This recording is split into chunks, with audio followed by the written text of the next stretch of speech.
I'd like you all to meet Vanessa, my upgrade, James announced, his voice carrying across the restaurant as he wrapped his arm around the waist of the statuesque blonde.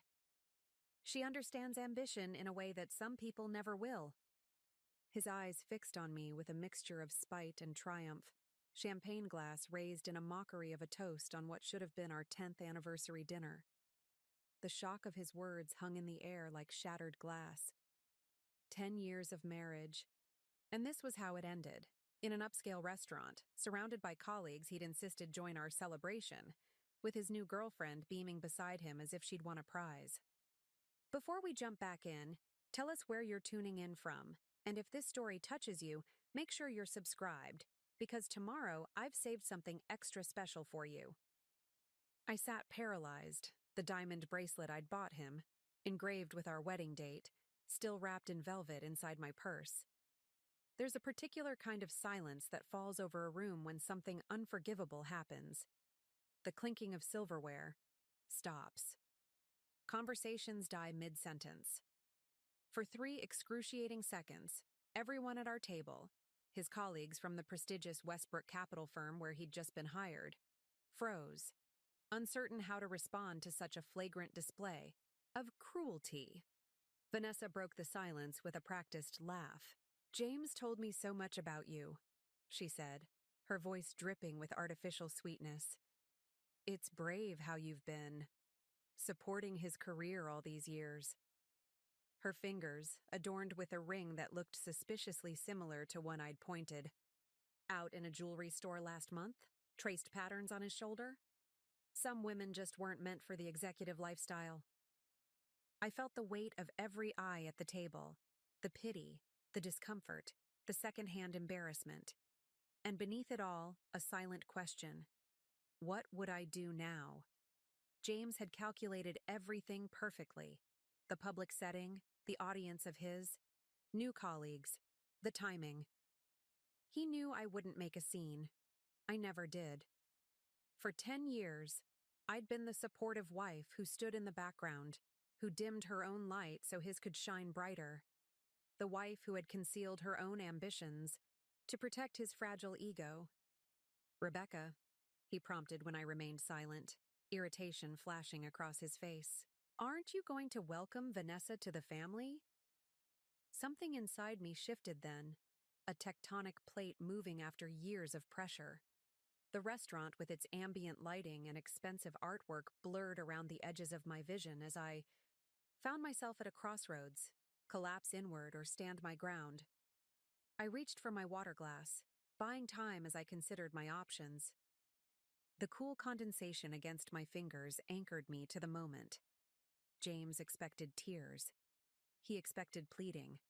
He expected me to disintegrate before his colleagues, confirming everything he'd probably told them about his emotionally unstable wife. Instead, I smiled, the kind of smile that never reaches the eyes. "What an unexpected anniversary gift," I said, my voice steadier than I felt. Though I suppose I should have seen it coming after the mysterious late nights at the office. I turned to Vanessa, whose smile faltered slightly. "A word of advice? When he tells you he's working late, check the credit card statements. The Four Seasons shows up as business development on the bill." A man at the far end of the table, Graham Peterson, one of the senior partners at Westbrook, coughed uncomfortably into his napkin. His wife Patricia's eyebrows shot up, her gaze darting between James and me with renewed interest. "Rebecca," James warned, his jaw tightening.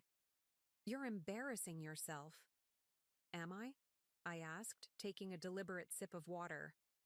"I thought that was your specialty tonight." Vanessa shifted uneasily, her confident posture slipping for just a moment. "Good. Let her see what she was signing up for." "I think we should all enjoy this lovely dinner," James said with forced lightness, turning to the table. "After all, we're celebrating new beginnings. My new position at Westbrook and—" he squeezed Vanessa's waist. "Other new developments."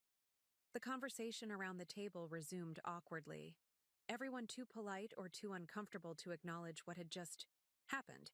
I sat motionless, the food before me untouched, my mind racing beyond the humiliation of the moment to something colder and more calculated.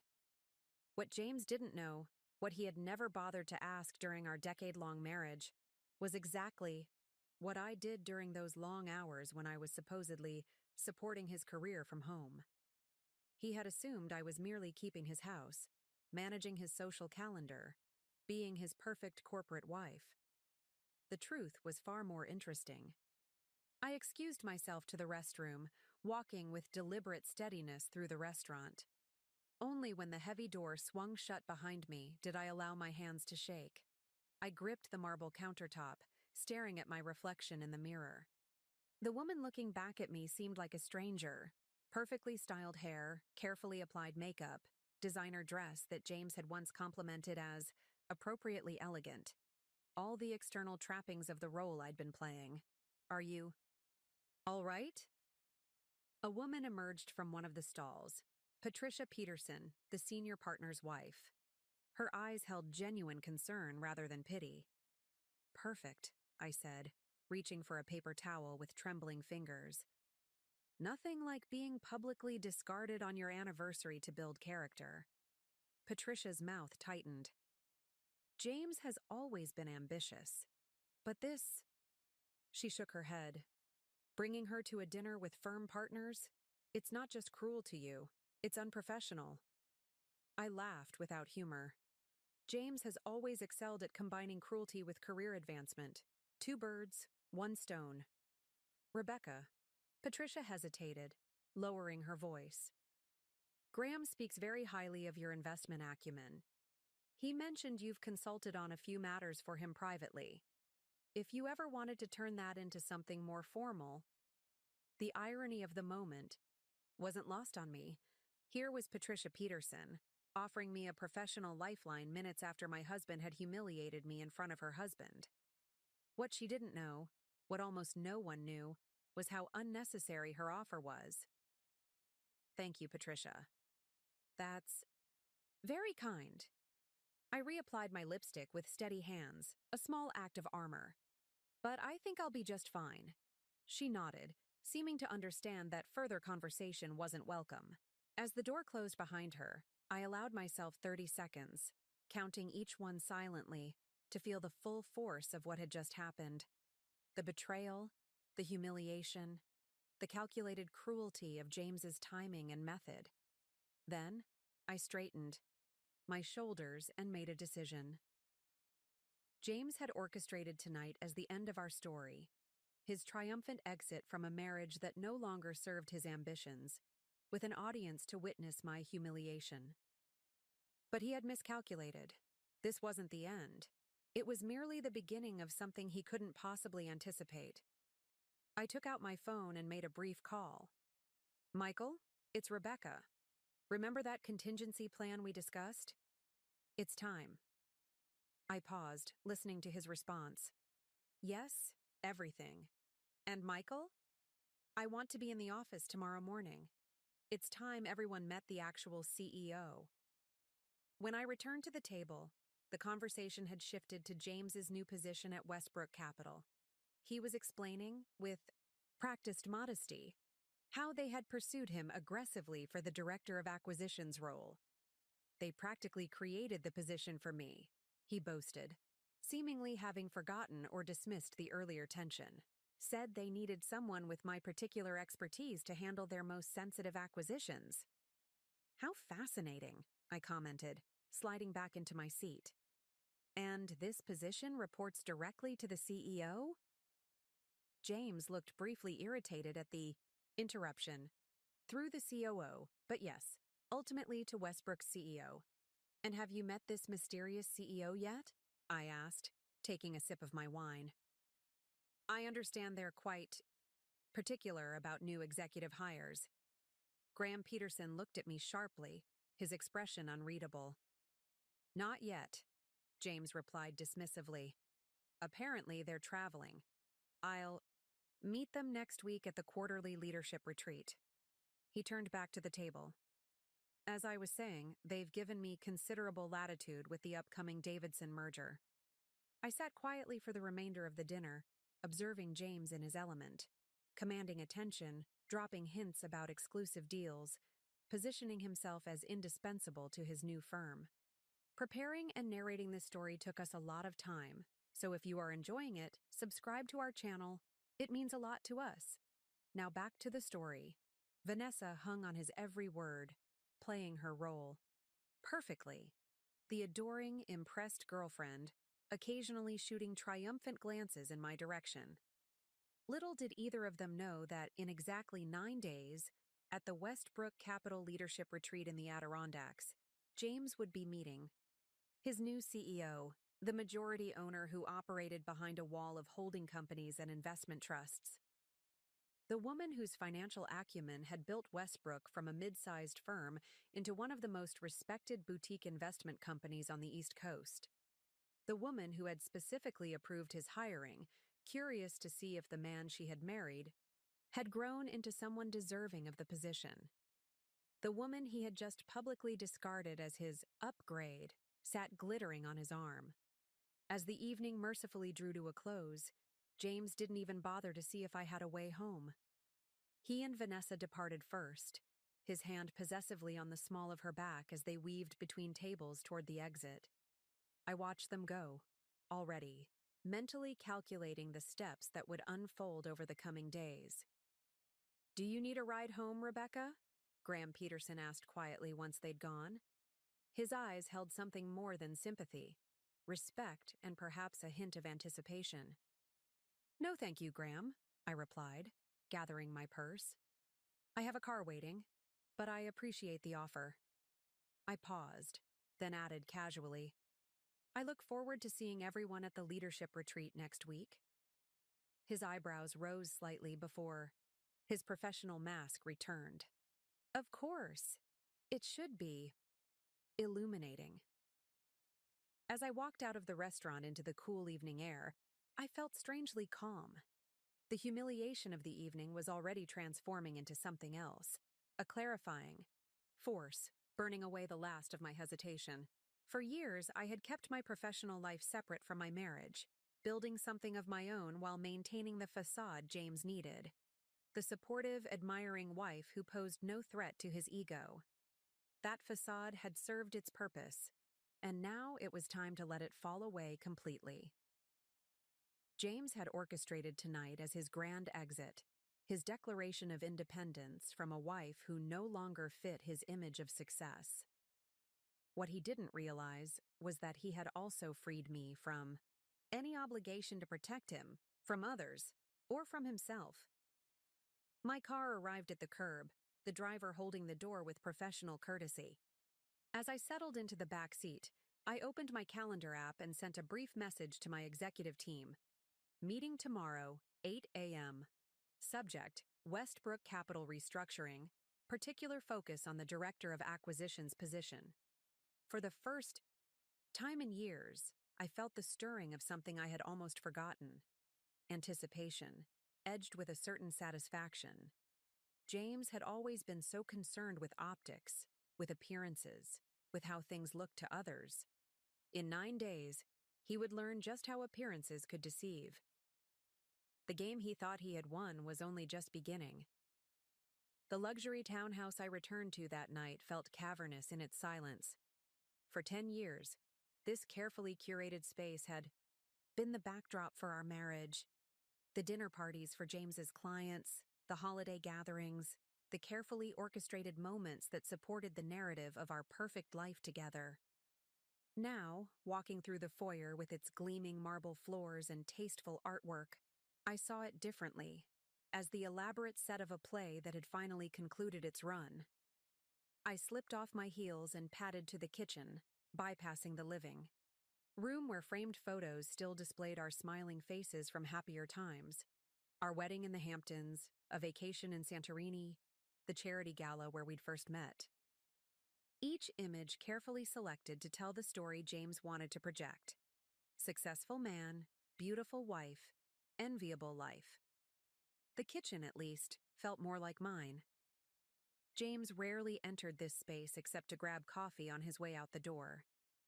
I poured myself a generous glass of the Cabernet he deemed too expensive for everyday drinking, and carried it to my private office at the back of the house.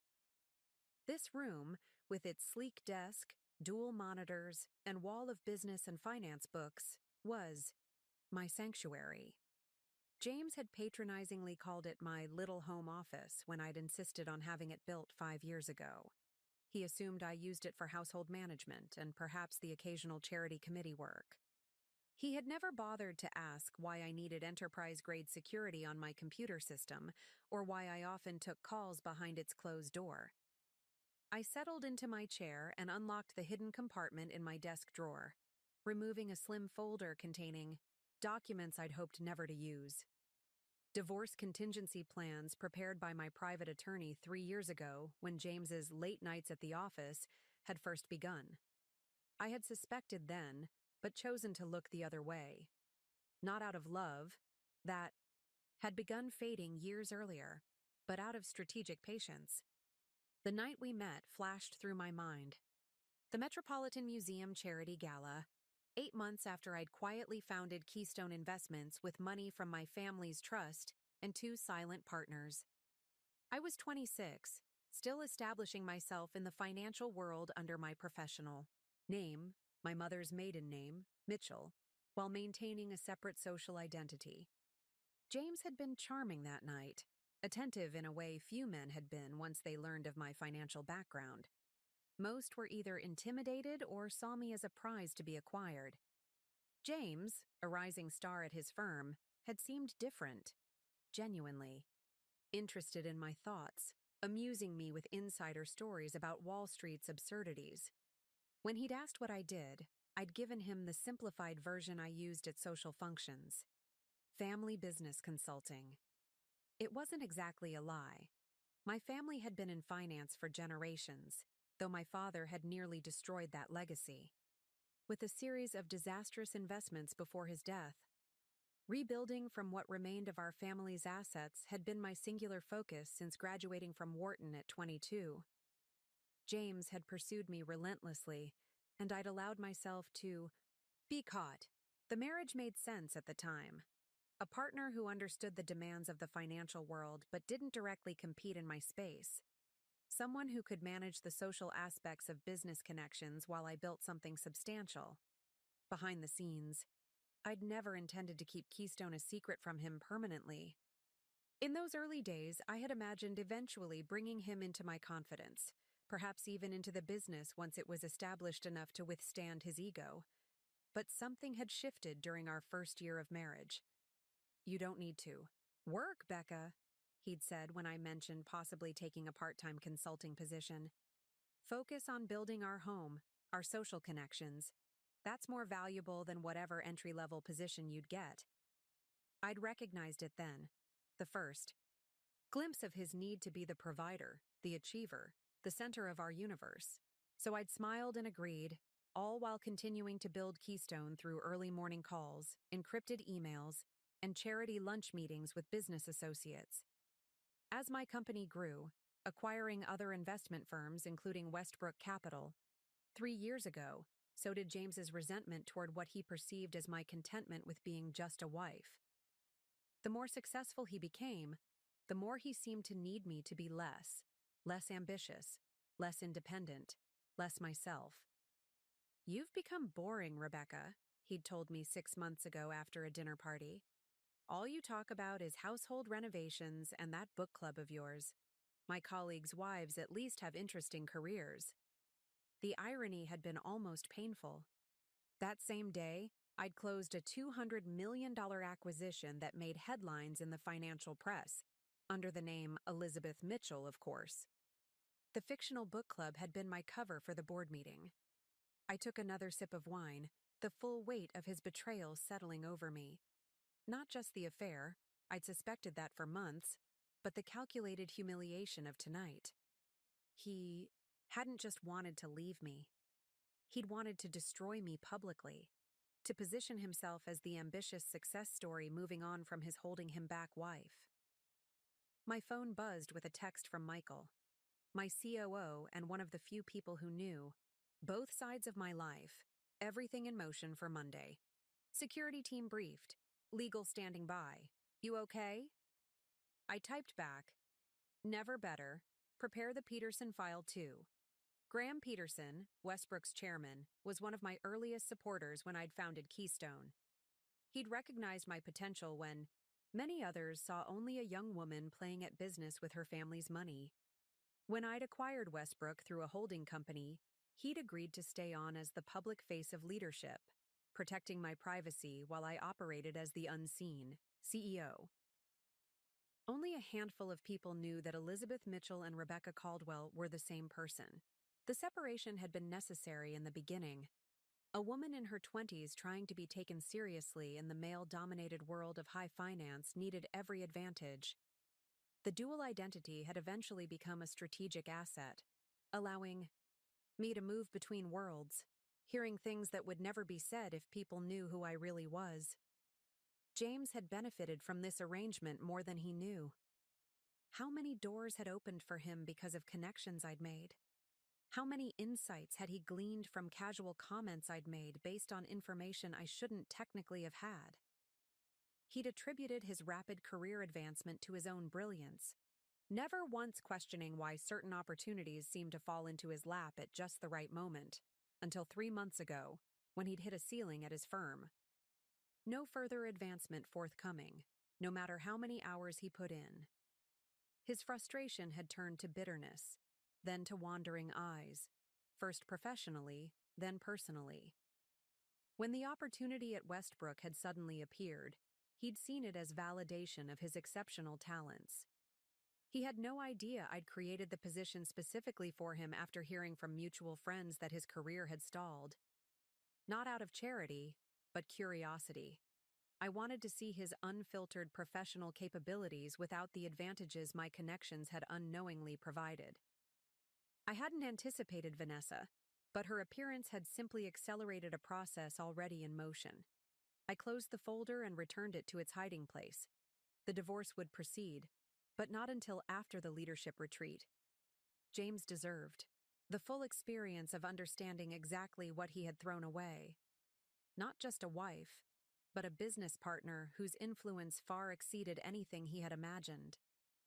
I finished my wine and moved through the house, systematically removing photos of James and me together, placing them in a box I then stored in the guest room closet.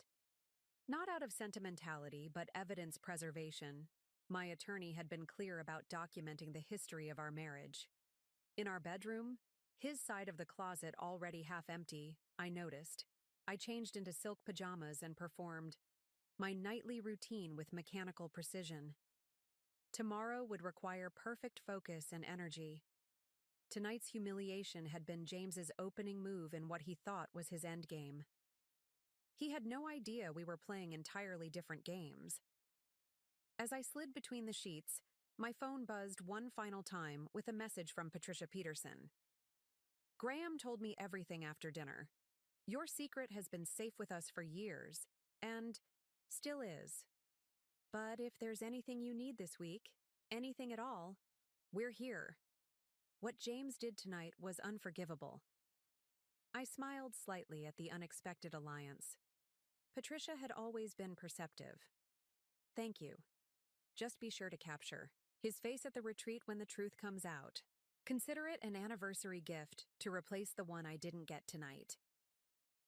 I set my alarm for 5 a.m., my usual wake-up time that James had never once questioned, assuming I spent my mornings on household management before he arose at 7. Tomorrow would mark the first day of James's reckoning, though he wouldn't know it yet. The company-wide email introducing Elizabeth Mitchell as the returning CEO of Westbrook Capital wouldn't name me directly or include a photo. That reveal would wait for the retreat. But it would set the stage for what was to come. As I drifted toward sleep, I found myself not angry, but curiously liberated. For years I had maintained the charade of being just James's wife, dimming my own light to keep peace in our marriage. That necessity had now evaporated with the last of his champagne toast to his upgrade.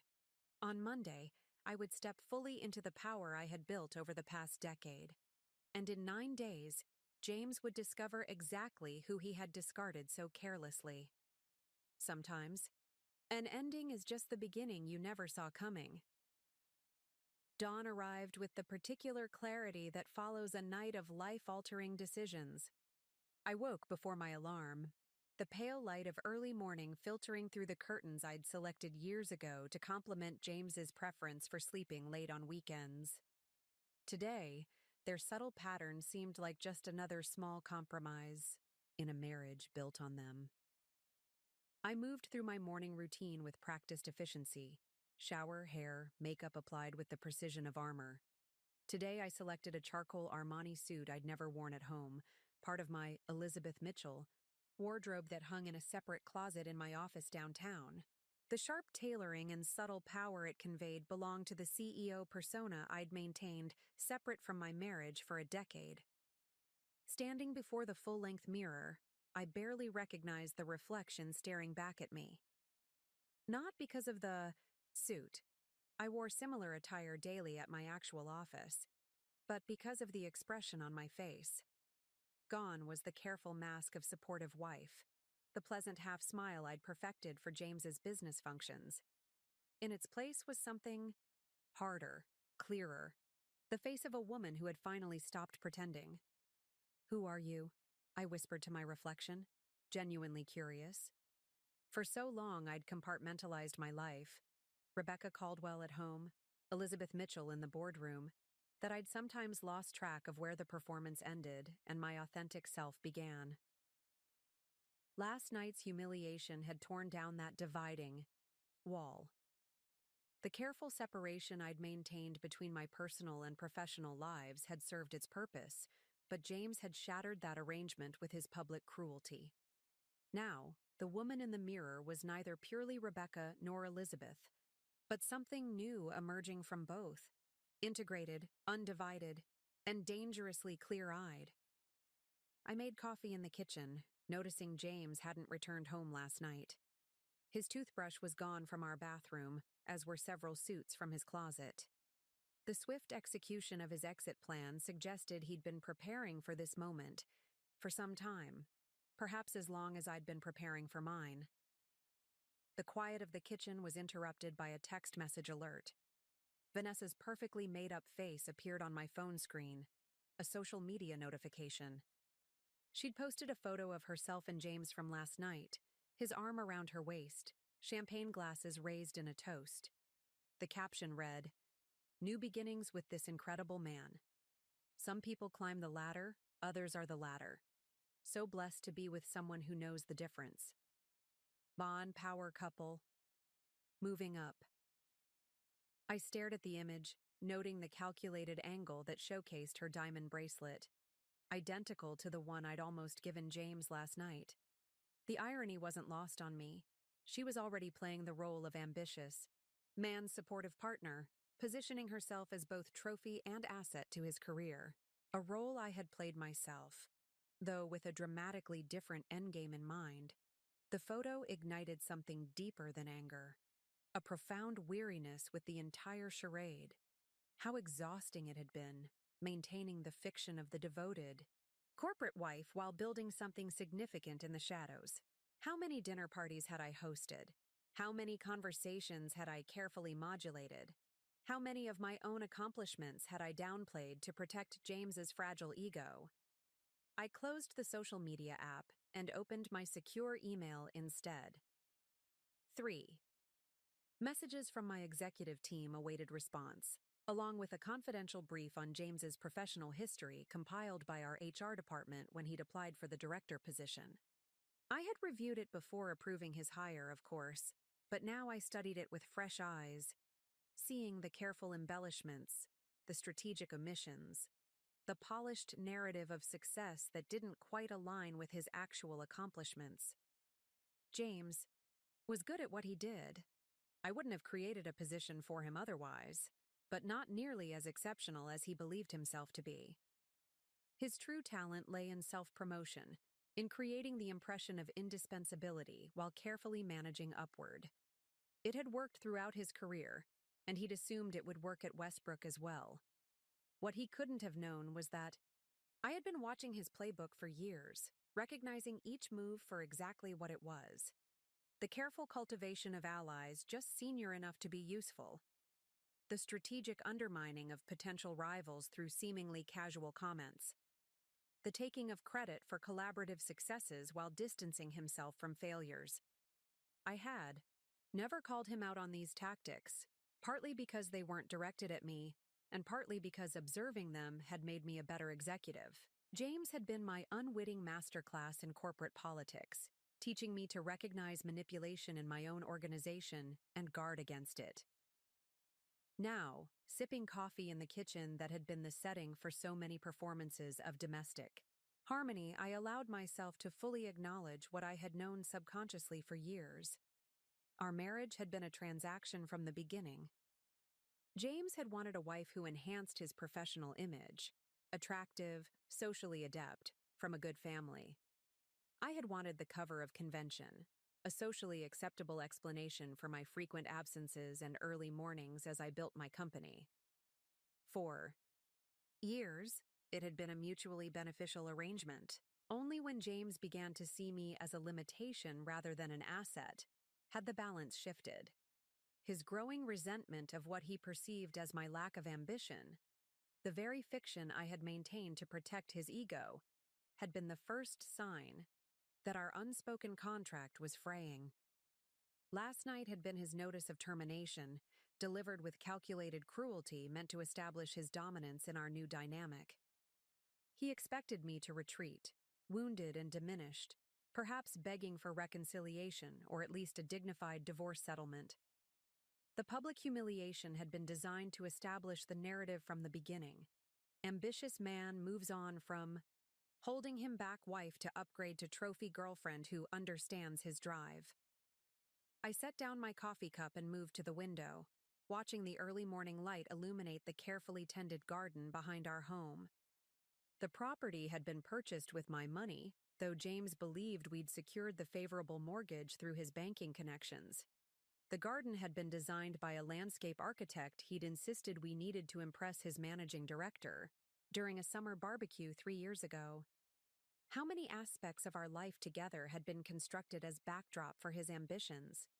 And how willingly had I accommodated them while pursuing my own hidden agenda?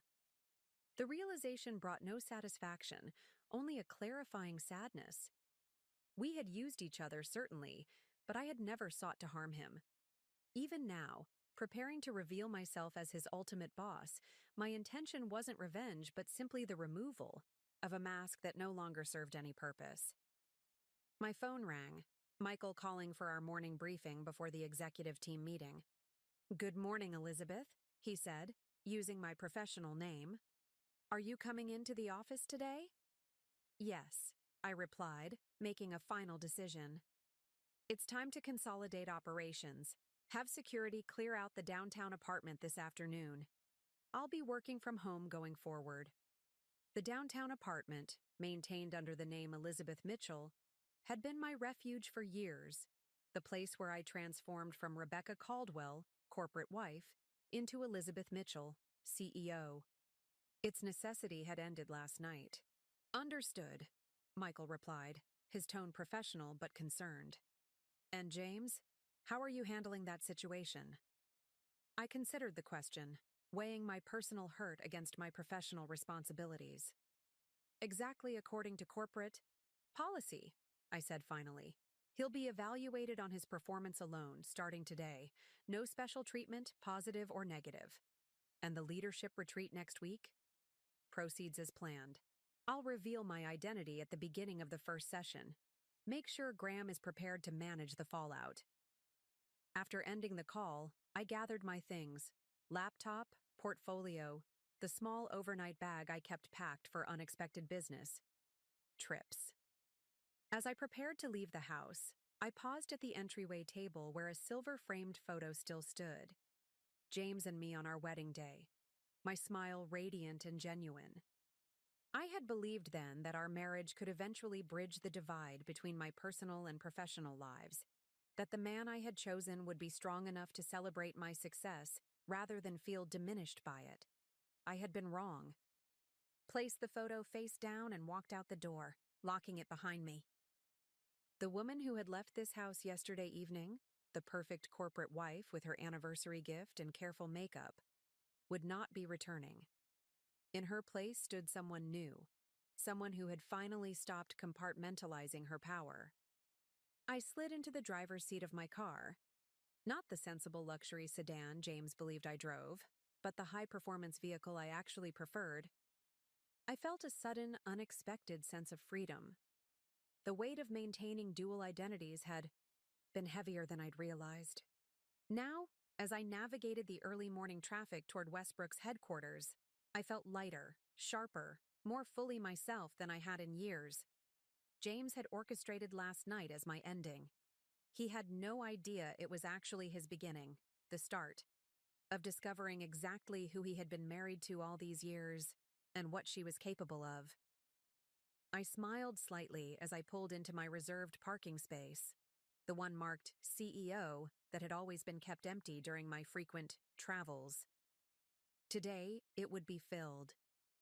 Today, Elizabeth Mitchell would step out of the shadows, and in 9 days, James Caldwell would discover exactly what kind of upgrade his wife actually represented. The Westbrook Capitol building stood 42 stories above Manhattan, its glass facade reflecting the morning sunlight.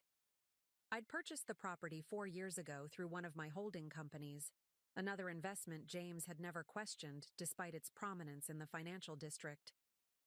Like so many aspects of my life, it had existed in plain sight, yet remained invisible to him because it didn't align with his perception of who I was.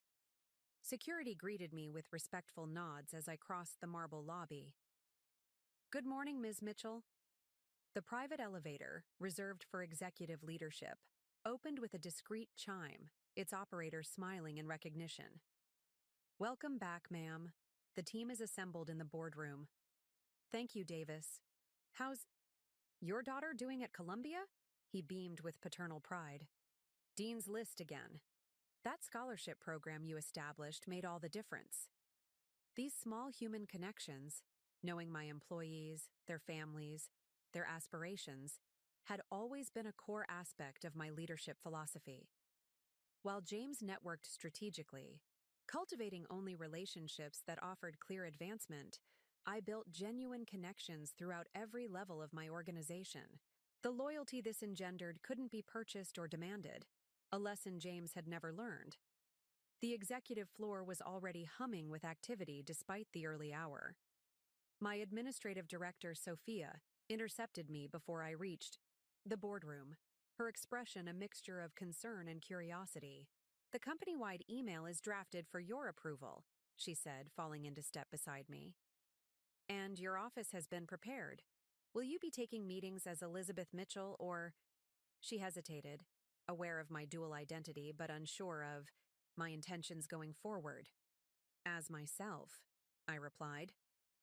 "Just myself. The distinction ends today." She nodded, professional as always, though I caught the flicker of relief in her eyes. Maintaining my separate identities had complicated operations. For my inner circle, requiring elaborate scheduling arrangements and careful communication protocols. And Mr. Caldwell's orientation? He's scheduled to meet with the acquisitions team at 10. I paused, considering. "Proceed as planned. No special treatment." "Understood. And if he should happen to come to the executive floor?" "He won't," I said. With certainty. James never investigates what he believes he already understands. He'll be focused on impressing his direct reports today, not exploring the executive hierarchy. The boardroom fell silent as I entered, 12 faces turning toward me with expressions ranging from curiosity to concern. My executive team, the carefully selected leaders who had helped build Westbrook into what it was today, were among the few who knew both aspects of my life. Michael rose from his chair at the far end of the table. "Good morning, everyone. As you've likely heard, we're navigating an unusual situation." He glanced at me, silently offering the floor. I set my portfolio on the polished table and remained standing, wanting the clarity of this moment to be absolute. "Last night, my husband publicly ended our marriage," I said, my voice steady. "He's recently been hired as Westbrook's new director of acquisitions, a position he believes reports to a CEO he has yet to meet. A ripple of uncomfortable recognition moved through the room. That meeting is scheduled for the leadership retreat next week. Until then, we will proceed with absolute professionalism. Graham Peterson, seated to my right, cleared his throat. To be clear, you want us to treat him exactly as we would any new executive? No indication of his personal connection? Precisely, I confirmed. James will be evaluated solely on his professional merits. His personal choices are irrelevant to his performance here. And when he discovers your position? This from Diane. Levinson, our sharp-eyed general counsel, already anticipating potential legal complications. He'll be given the same options as any executive in his position: adapt to the organizational structure or seek opportunities elsewhere. I surveyed the faces around the table, reading the unasked questions in their expressions. I understand this creates an unusual dynamic. To address the obvious concern, my personal situation will not influence company decisions. James was hired because he has valuable skills our acquisitions team needs. That hasn't changed. What remained unspoken, but understood by everyone in the room, was that James would now have to succeed or fail entirely on his own merits, without the invisible advantages my connections had previously provided. The playing field hadn't been tilted against him. It had simply been leveled. Now, I continued, shifting to business mode, let's discuss the Davidson merger. Michael, where do we stand with regulatory approval? The meeting proceeded efficiently, covering quarterly projections, strategic initiatives, and pressing operational concerns. Throughout the discussion, I felt a growing sense of integration, the artificial barrier between my personal and professional identities dissolving with each minute. This was who I had always been: decisive, strategic, engaged with both the human and financial aspects of business. The performance had been my role as James's wife, not my role as CEO. As the meeting concluded, Graham lingered behind while others filed out. I've watched you build this company for 10 years, he said once we were alone. Seen you navigate market crashes, regulatory challenges, and attempted hostile takeovers without breaking stride. But I've never seen you like this. Like what? I asked, gathering my notes. Fully present, he replied. There's always been a part of you held in reserve, watching the exits. Now? He gestured vaguely. It's like seeing you in complete focus. For the first time, his observation startled me with its accuracy. I had always maintained a certain distance, not just from James, but from everyone in my life. The necessity of maintaining separate identities had created a habit of partial presence, of keeping something held back. Last night changed things, I acknowledged. When someone tries to publicly diminish you, it clarifies what you're no longer willing to diminish in yourself. Graham nodded thoughtfully. For what it's worth, Patricia and I always hoped you'd eventually find a partner who could celebrate what you've built, not compete with it. James seemed... He paused, choosing his words carefully. More concerned with being seen as successful than with creating actual value. The assessment was both kind and devastatingly accurate. James had pursued the trappings of success: the prestigious address, the social connections, the beautiful wife, while I had focused on building something of lasting significance. Our fundamental values had always been misaligned, a reality I had ignored for the sake of convenience and convention. What will you do after the retreat? Graham asked. Once everything is in the open? I considered the question, realizing I hadn't thought beyond the revelation itself. Rebuild, I said finally, but this time without dividing myself in half to make it work. After Graham left, I walked to the window of the empty boardroom, gazing out at the Manhattan skyline. From 40 stories up, the city appeared as a living organism, each building, street, and moving vehicle part of an interconnected system. I had always viewed my life similarly, as a complex network of relationships, obligations, and strategic positions that required constant management. What would it mean to simplify that system? To no longer navigate between Rebecca and Elizabeth, wife and CEO, supportive partner and industry leader? My phone vibrated with an incoming text from James. I hadn't expected to hear from him so soon. Movers coming for my things tomorrow. Sign. The papers when they arrive, and this can be civilized. Don't make it difficult, Rebecca. The breathtaking presumption of it, the assumption that I would simply comply with his demands, sign whatever papers he presented, accommodate his timeline for dismantling our marriage, sparked something between amusement and indignation. For a moment, I imagined responding with the truth. I'm your boss now, James. Perhaps you should reconsider your tone.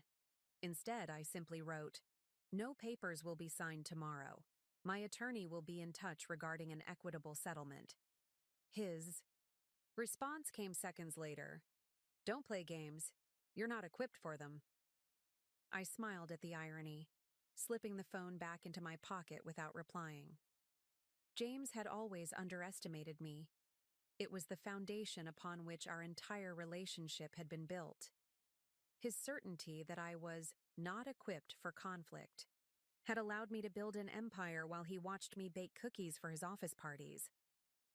A soft knock at the door interrupted my thoughts. Sophia entered with a tablet in hand. The company-wide email is ready for your approval, she said, offering me the device. We'll send it at 9 a.m. if you're satisfied with the wording. I reviewed the message, a straightforward announcement that Elizabeth Mitchell, CEO and majority owner of Westbrook Capital, would be returning from extended international work to resume direct leadership of domestic operations. The language was professional and unremarkable, noting that I would be formally introduced to the entire executive team at next week's leadership retreat. No photo was included, no personal details offered, nothing that would alert James to the storm approaching on his horizon.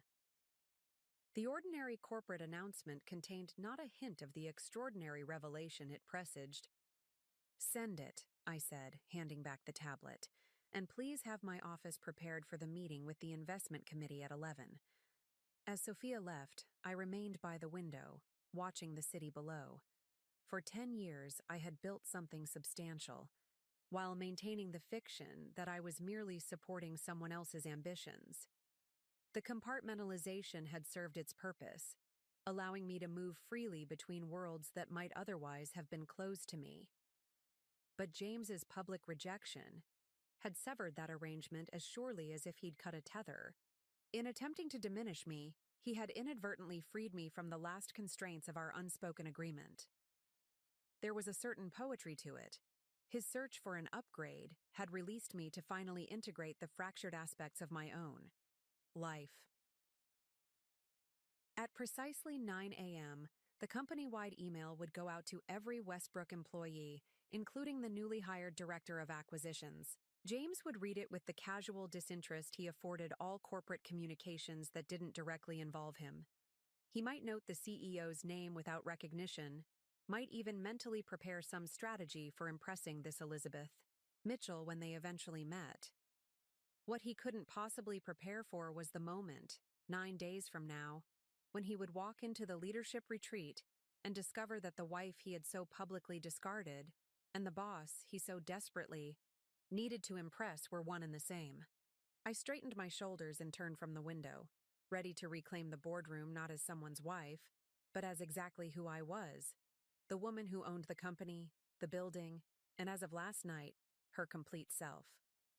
James had introduced his upgrade to the world yesterday. Next week, I would finally introduce mine. The week following my anniversary passed in a carefully orchestrated dance of avoidance and preparation. James made no attempt to return to the townhouse, communicating exclusively through increasingly terse text messages about property division and settlement terms. Each message carried the unmistakable assumption that I would acquiesce to his demands without question, an assumption I allowed him to maintain for now. At Westbrook, I operated mostly from my private office on the executive floor, a space unknown to the majority of employees. The company-wide email announcing my return had generated the expected buzz of curiosity, but without a photo or detailed biography, most employees, including James, had no reason to connect Elizabeth Mitchell with Rebecca Caldwell. By Thursday, I had established a new rhythm, integrating my previously divided life into a single, coherent identity. The relief of no longer maintaining separate wardrobes, schedules, and personas was profound, like setting down a heavy burden I'd carried for so long I'd forgotten its weight. It was in this state of newfound clarity that I encountered James for the first time since our anniversary dinner. I had just concluded a meeting with our investment committee when I spotted him in the main corridor of the 30th floor, deep in conversation with two members of his acquisitions team. He hadn't seen me yet, giving me a moment to observe him unnoticed. He looked exactly as he always did in professional settings, impeccably dressed in a tailored suit, his posture conveying casual confidence, one hand gesturing emphatically to underscore whatever point he was making. I recognized the performance instantly. James at his most charming, establishing dominance through selective expertise and carefully calibrated charisma. For a moment, I considered simply turning down another hallway to avoid the encounter. The leadership retreat was only 5 days away. There was no strategic advantage in confronting him now, but something in me rebelled against the idea of altering my path to accommodate his presence, another small adjustment in a decade of such adjustments. Instead, I continued walking directly toward the group, my heels clicking purposefully against the marble floor. The sound drew the attention of one of the acquisitions analysts, a young woman named Taylor who had recently been promoted. Her eyes widened slightly in recognition. She had attended several executive briefings and knew exactly who I was. "Miss Mitchell," she said, her voice carrying enough to cause James to turn. "I wasn't aware you were back in New York." James's expression shifted from mild irritation at the interruption to professional interest as he assessed me, a woman he didn't recognize, being addressed with obvious deference by his subordinate. I watched the calculation in his eyes, the quick determination that I must be someone worth impressing. "Just returned this week," I replied to Taylor with a warm smile, then turned to James with professional courtesy. "You must be James Caldwell, our new director of acquisitions." His eyes registered brief surprise that I knew who he was, quickly replaced by the practiced charm he deployed for networking opportunities. "I am indeed," he confirmed, extending his hand. "And you are?" "Elizabeth Mitchell," I said, accepting his handshake with firm precision. "I work closely with the executive team on strategic initiatives." His handshake lingered a moment longer than necessary, an old habit I recognized from countless business functions. James had always been tactile when networking, creating an illusion of immediate connection through physical contact. "Strategic initiatives," he repeated, his tone suggesting both interest and a subtle attempt to place me within the corporate hierarchy. "That sounds intriguingly vague." "The best kinds of strategies often are," I replied with a professional smile, noting how he subtly positioned himself to command the space between us, angling his body to establish dominance in the conversation. It was fascinating to observe his tactics from this new perspective, as a potential business connection rather than his wife. "James has been bringing some interesting perspectives to our Davidson acquisition approach," Taylor offered clearly, trying to highlight her boss's contributions. "I've been reviewing the preliminary work," James added smoothly. "The previous analysis missed several key opportunities for post-merger synergies. I've identified at least 3 areas where we could increase projected returns by nearly 12%. The confidence with which he critiqued work he had barely begun to understand was quintessential James. Bold assertions designed to establish expertise, regardless of whether they were fully supported by facts. In our marriage, I had often nodded, along with such pronouncements. Now, I felt no such obligation. "Interesting," I said, my tone neutral. "The Davidson analysis was actually my project. I'd be curious to hear specifically which synergies you believe were overlooked." A flash of uncertainty crossed his face, quickly masked by renewed confidence. Of course, I'd be happy to walk you through my thinking, perhaps over coffee.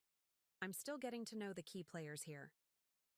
The invitation was classic James, turning a potential challenge into a networking opportunity, while simultaneously gathering intelligence about a new colleague who might influence his standing. I had watched him deploy this exact tactic countless times at industry events. Unfortunately, my schedule is quite full before the leadership retreat, I replied. But I look forward to hearing your detailed analysis there. The Davidson merger will be a central topic of discussion.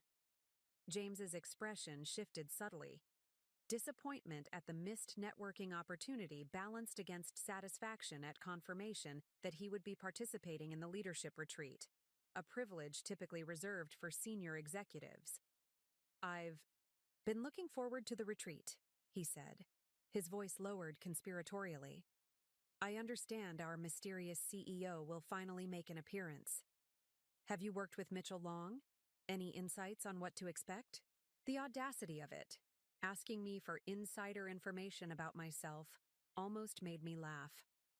I caught Taylor's widening eyes and the slight shake of her head, warning James that he was overstepping.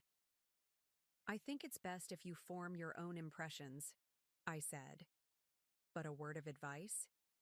Come prepared to defend your analysis with substantial data. Unsupported assertions don't go over well. His smile tightened almost imperceptibly. Of course, I never make claims I can't back up.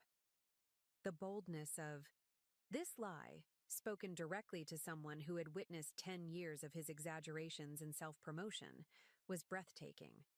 In our marriage, I had tactfully overlooked such moments, understanding that his confidence sometimes required gentle maintenance of convenient fictions. Now, I simply met his gaze with calm certainty. I'm glad to hear it. That will serve you well at Westbrook. I nodded politely to the group and continued down the corridor, feeling James's eyes on my back as I walked away. The encounter had been brief but revealing. He had no inkling of my true identity, seeing me only as another potential rung on his professional ladder. My phone vibrated with a text as I reached the elevator. It was from Taylor. Should I be concerned? About what just happened? He's asking me about you now. I smiled slightly, typing back. Not at all. Tell him whatever you like. Except who I actually am. The elevator doors opened, revealing Michael waiting inside. He raised an eyebrow as I entered. I just passed James in the corridor, I explained as the doors closed. He was quite interested in learning more about Elizabeth Mitchell. Michael's lips quirked. And what did you tell him? That I look forward to his detailed analysis of the Davidson merger opportunities he claims to have identified. Michael winced.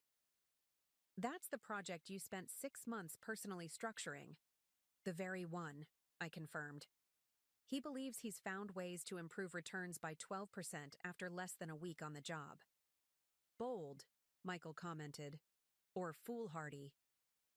With James, those qualities have always existed in close proximity.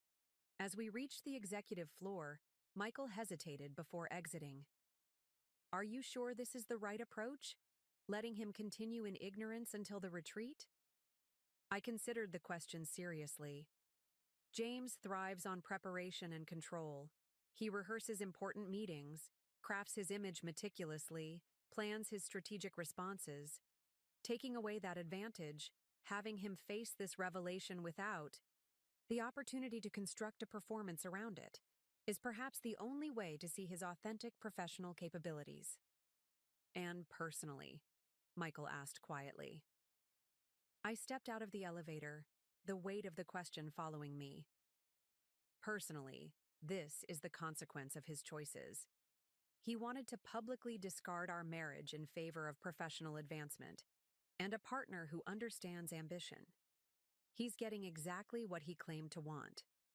Back in my office, I found myself reflecting on the encounter. James had looked straight at me, his wife of 10 years, and seen only a networking opportunity, a potential ally in his campaign to conquer Westbrook from within. The complete absence of recognition confirmed what I had long suspected. He had never truly seen me, only the reflection of himself that I had carefully maintained for him. My computer chimed with an incoming email from James Caldwell to Elizabeth Mitchell. I opened it with growing curiosity. Ms. Mitchell, it was a pleasure meeting you this morning. I appreciate your insights regarding the Davidson merger and would welcome the opportunity to discuss my analysis in detail prior to the leadership retreat. While I understand your schedule is busy, even a brief conversation could align our thinking and strengthen Westbrook's negotiating position. I've taken the liberty of attaching some preliminary observations based on my review of the situation. Your feedback would be invaluable. Best regards, James Caldwell, Director of Acquisitions. Attached was a 5-page document outlining his strategic enhancements to the Davidson merger approach. I opened it, curiosity overcoming my initial amusement at his persistence. The analysis was not entirely without merit. James had indeed identified several potential improvements to the integration timeline, though his projected 12% return increase was wildly optimistic. More interesting was how he had packaged relatively standard observations as revolutionary insights, a talent for presentation that had served him well throughout his career. What the document revealed most clearly, however, was his fundamental approach. Finding ways to claim credit for existing work while positioning himself as the solution to problems that hadn't yet been identified. It was the same strategy he had deployed in our marriage, creating narratives where he was always the hero, the visionary, the indispensable factor for success. I closed the document without replying. Let him wonder whether his overture had been well received. The uncertainty would likely drive him to prepare even more thoroughly for the leadership retreat, which could only benefit Westbrook regardless of what happened afterward. My calendar alert chimed, reminding me of my afternoon meeting with legal counsel regarding the divorce. The juxtaposition was jarring, from reviewing James's professional posturing to discussing the dissolution of our marriage in the space of an hour. As I gathered my materials for the meeting, my phone rang, an unfamiliar number. I answered with, "Professional caution. Elizabeth Mitchell speaking. Ms. Mitchell." A woman's voice, cool and slightly hesitant. "This is Vanessa Lawson. I believe we have a mutual acquaintance." The unexpectedness of it, James's new girlfriend calling my professional line, momentarily left me speechless. "I see," I managed finally. "And how did you get this number, Ms. Lawson?" "James mentioned meeting you today. I did some research. I work in public relations. Finding people is part of my job." The pride in her voice was unmistakable, as was the subtle warning that she had resources and wasn't afraid to use them. "How resourceful," I replied neutrally. "What can I do for you?" "I understand you're involved with the leadership team at Westbrook," she continued. "James is very excited about the retreat next week. I was hoping we might meet for lunch. I always like to know who the key players are in James's professional life." The audacity was almost admirable. Vanessa was deploying the same strategy I had observed countless corporate spouses use over the years, inserting themselves into their partner's professional network, gathering intelligence, creating social connections that could later be leveraged. "I'm afraid my schedule doesn't permit social lunches at the moment," I said, "and I generally maintain a professional separation between work relationships and personal entanglements." "Of course," she replied, her tone cooling further. "I just thought, given your position, you might appreciate the broader context of James's situation. He's going through some personal changes that might affect his focus temporarily." The implication was clear. She was attempting to explain away any potential performance issues by referencing his divorce, while simultaneously establishing herself as his spokesperson and defender. "Ms. Lawson," I said carefully, "let me be very clear. At Westbrook Capital, we evaluate our executives solely on their professional performance. Their personal lives, including who they choose to associate with, are entirely their own business, provided they don't impact company operations." I understand completely, she responded, a new edge in her voice. I just wanted to introduce myself since we'll likely be seeing each other at company functions going forward. James speaks very highly of Westbrook's potential. Westbrook's potential, I repeated, noting the phrasing. Not Westbrook's success or Westbrook's achievements, but its potential, implying room for improvement that James would presumably provide. Well, thank you for the call, Ms. Lawson. I'm sure we'll have an opportunity to meet eventually. I ended the conversation as politely as efficiency allowed, making a mental note to have our security team review our communication protocols. If Vanessa had obtained my direct line, other sensitive information might also be compromised. The call left me with an unsettled feeling I couldn't immediately identify. It wasn't jealousy. Whatever emotional attachment I'd felt toward James had been systematically dismantled by years of his subtle undermining, capped by his public humiliation strategy. Rather, it was the recognition of a pattern being repeated. Vanessa was positioning herself exactly as I had once done, as the supportive partner facilitating James's ambitions. Did she know what that role would cost her over time? The constant modulation of her own aspirations, the careful management of his ego, the strategic deployment of her connections for his benefit? For a moment, I almost felt sorry for her. Then I remembered her smirking presence at my anniversary dinner, her deliberate participation in my public humiliation, her calculated comment about women supporting careers versus understanding ambition. She had made her choice with eyes wide open, positioning herself as an upgrade to a wife she believed was inconsequential. In 5 days, both she and James would discover just how profound their miscalculation had been. I gathered my materials and headed to the legal meeting, a new resolve strengthening my steps. The encounter with James and the call from Vanessa had clarified something I had been reluctant to fully acknowledge. The leadership retreat wasn't just about professional revelation.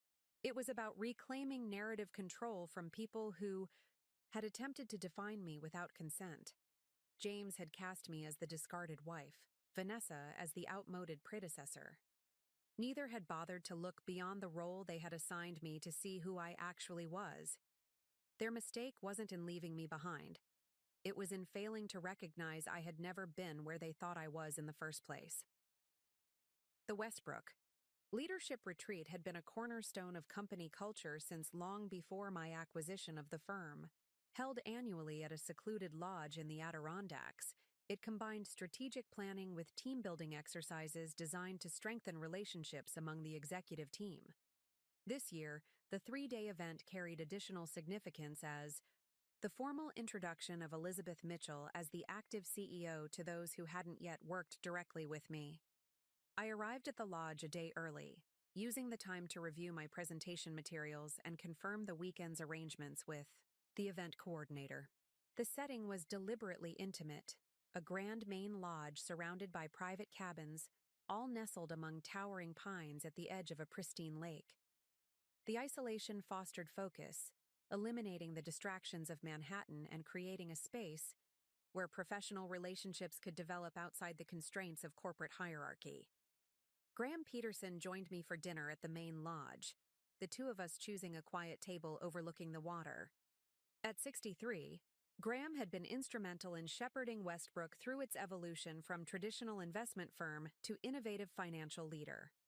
His public role as chairman had protected my privacy during the critical growth years, and his mentorship had helped me navigate the complexities of an industry still dominated by men's clubs and old boy networks. Everything's prepared for tomorrow, he said, carefully cutting his steak. Michaels arranged the seating for the opening session. James will be positioned at the far end of the table. Good sightline for the cameras. I raised an eyebrow. Cameras? Graham's expression remained innocent. Patricia insisted we record the opening session for the company archives. Historical significance, she said. I smiled despite myself. Patricia Peterson's determination to document James's comeuppance was a small but satisfying reminder that I wasn't the only one he had underestimated over the years. "And how is our new director of acquisitions performing?" I asked, turning the conversation to business. Graham considered the question carefully. "Aggressively competent," he said finally. "He's made quite an impression on his team, working long hours, pushing for faster analysis, positioning himself as the driving force behind the Davidson merger. Has he managed to substantiate those 12% increased returns he promised?" Graham's lips twitched. "He's walked that back to potential increases of up to 8% depending on implementation timing. Still optimistic, but at least within the realm of theoretical possibility." I nodded, unsurprised. James had always been adept at adjusting, his claims when challenged, presenting the revised targets as if they had been his position all along. "And his personal situation?" I asked, keeping my tone neutral. "Quite visible," Graham replied delicately. "Ms. Lawson has been a frequent visitor to the office, joining him for lunch, bringing by forgotten items. She's quite strategic about establishing her presence." The information aligned with what I had gathered from other sources. Vanessa was deliberately integrating herself into James's professional environment, ensuring everyone recognized her as his chosen partner. It was a calculated approach to personal branding that I might have admired under different circumstances. "The executive team arrives at 10 tomorrow," Graham continued. "James is scheduled for 11, along with the other department directors. The opening session begins at noon, with your formal introduction as the first item on the agenda." I nodded, visualizing the sequence of events that would unfold. "And everyone has been briefed on the protocol?" "Absolute confidentiality until your formal introduction," Graham confirmed. "Though I must say, keeping this particular secret has generated more anticipation than our last 3 product launches combined." After dinner, I retired to my private cabin to review my presentation once more. The material was straightforward: quarterly results, strategic priorities, market positioning, standard CEO communication executed with precision and clarity. What made this presentation unique was not its content, but its context. The revelation of my identity to a man who believed he had left me behind. As I sat on the cabin's porch, listening to the gentle lap of lake water against the shore, I found myself questioning my motivations with renewed intensity. Was this carefully orchestrated revelation truly about professional necessity, or was it driven by personal vindication? Had I structured this entire scenario simply to see the look on James's face when he realized the truth? The question deserved honest examination. I had told myself, and others, that this approach was strategically sound, allowing James to demonstrate his unfiltered professional capabilities before the complication of our personal history emerged. But there were other approaches I could have taken, a private disclosure before the retreat, for instance, or a delayed revelation after he had settled into the role. Instead, I had chosen this path, a public unveiling in front of the entire executive leadership. The decision carried undeniable theatrical elements that served no purely business purpose. The realization didn't shame me, but it did clarify something important. This moment of revelation wasn't just about James discovering who I was. It was about me fully claiming who I had become. After years of compartmentalizing my life to accommodate his ego, I was choosing to stand wholly in my power, without apology or dilution. Yes, there would be satisfaction in watching James confront the reality he had so carelessly dismissed. But the deeper victory wasn't in his reaction. It was in my integration, my refusal to continue diminishing myself to make others comfortable. With that clarity, I closed my presentation materials and prepared for the morning, sleeping more soundly than I had since the night of the anniversary dinner. The executive team began arriving shortly after breakfast, each member stopping by my cabin to check in before settling into their own accommodations. By 11, the property was alive with activity, senior leaders gathering in small groups on the main lodge porch, staff preparing the conference room for the opening session, caterers arranging the welcome lunch. I remained in my cabin, reviewing the final attendance list Michael had sent over.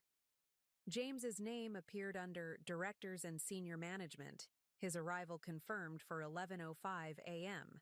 A handwritten note in the margin indicated he would be accompanied by Vanessa Lawson, listed as his personal guest for the welcome lunch, and unusual choice for a business retreat, but one I had intentionally allowed when the request was submitted.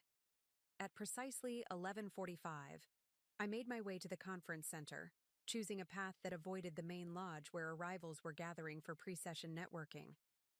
Michael met me at the side entrance, his expression a mixture of professional composure and barely concealed anticipation. "Everyone's in position," he reported.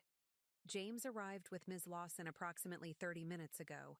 They're currently on the main deck, where he's introducing her to the regional directors. And the seating arrangement? As planned. You'll enter from the left after Graham's introduction. James is seated at the far right, giving you a clear line of sight across the table." I nodded, making a final adjustment to my suit jacket. "Has he asked about Elizabeth Mitchell?" Michael's lips quirked slightly. "Repeatedly. He's been working the room, trying to determine who you are and whether you've arrived yet. Several people have indicated you're around somewhere, but keeping a low profile before the formal introduction." The predictability of James's behavior was almost comforting, networking aggressively, gathering intelligence, positioning himself advantageously before an important meeting. These were the tactics that had served him well throughout his career, the careful preparations that allowed him to present the polished, confident persona he had cultivated. Today, those preparations would be rendered useless by a single revelation. "It's time," Michael said, checking his watch. "Graham is beginning the welcome now." We moved through the corridor to the conference room's side entrance, pausing just outside the door. Through the small window, I could see Graham standing at the head of the long table, welcoming the assembled executive team to the retreat. The room was arranged in typical boardroom fashion, a massive oak table surrounded by leather chairs, with Graham at the head position and 24 executives arrayed along both sides. James sat near the far end, his posture conveying casual confidence, one arm draped over the empty chair beside him, presumably saved for Vanessa, who would join for lunch after the business portion concluded. Even from this distance, I could read his expression. Alert, engaged, but with that hint of calculation I knew so well, mentally mapping the power dynamics in the room. Graham's voice carried clearly through the door. "Extremely pleased to formally introduce our CEO and majority owner, who has returned from an extended period overseeing our international operations to take a more active role in Westbrook's domestic strategy." I took a deep breath, centering myself in the moment. This wasn't about James, I reminded myself. This was about stepping fully into the life I had built, claiming the achievement that had always been mine.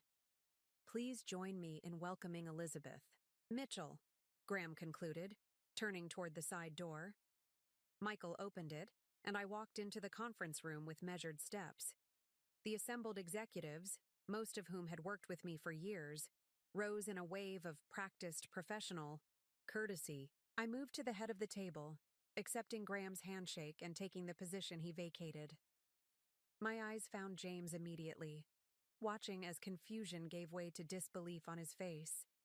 He had half risen with the others, his movement arrested, mid-stand as recognition dawned.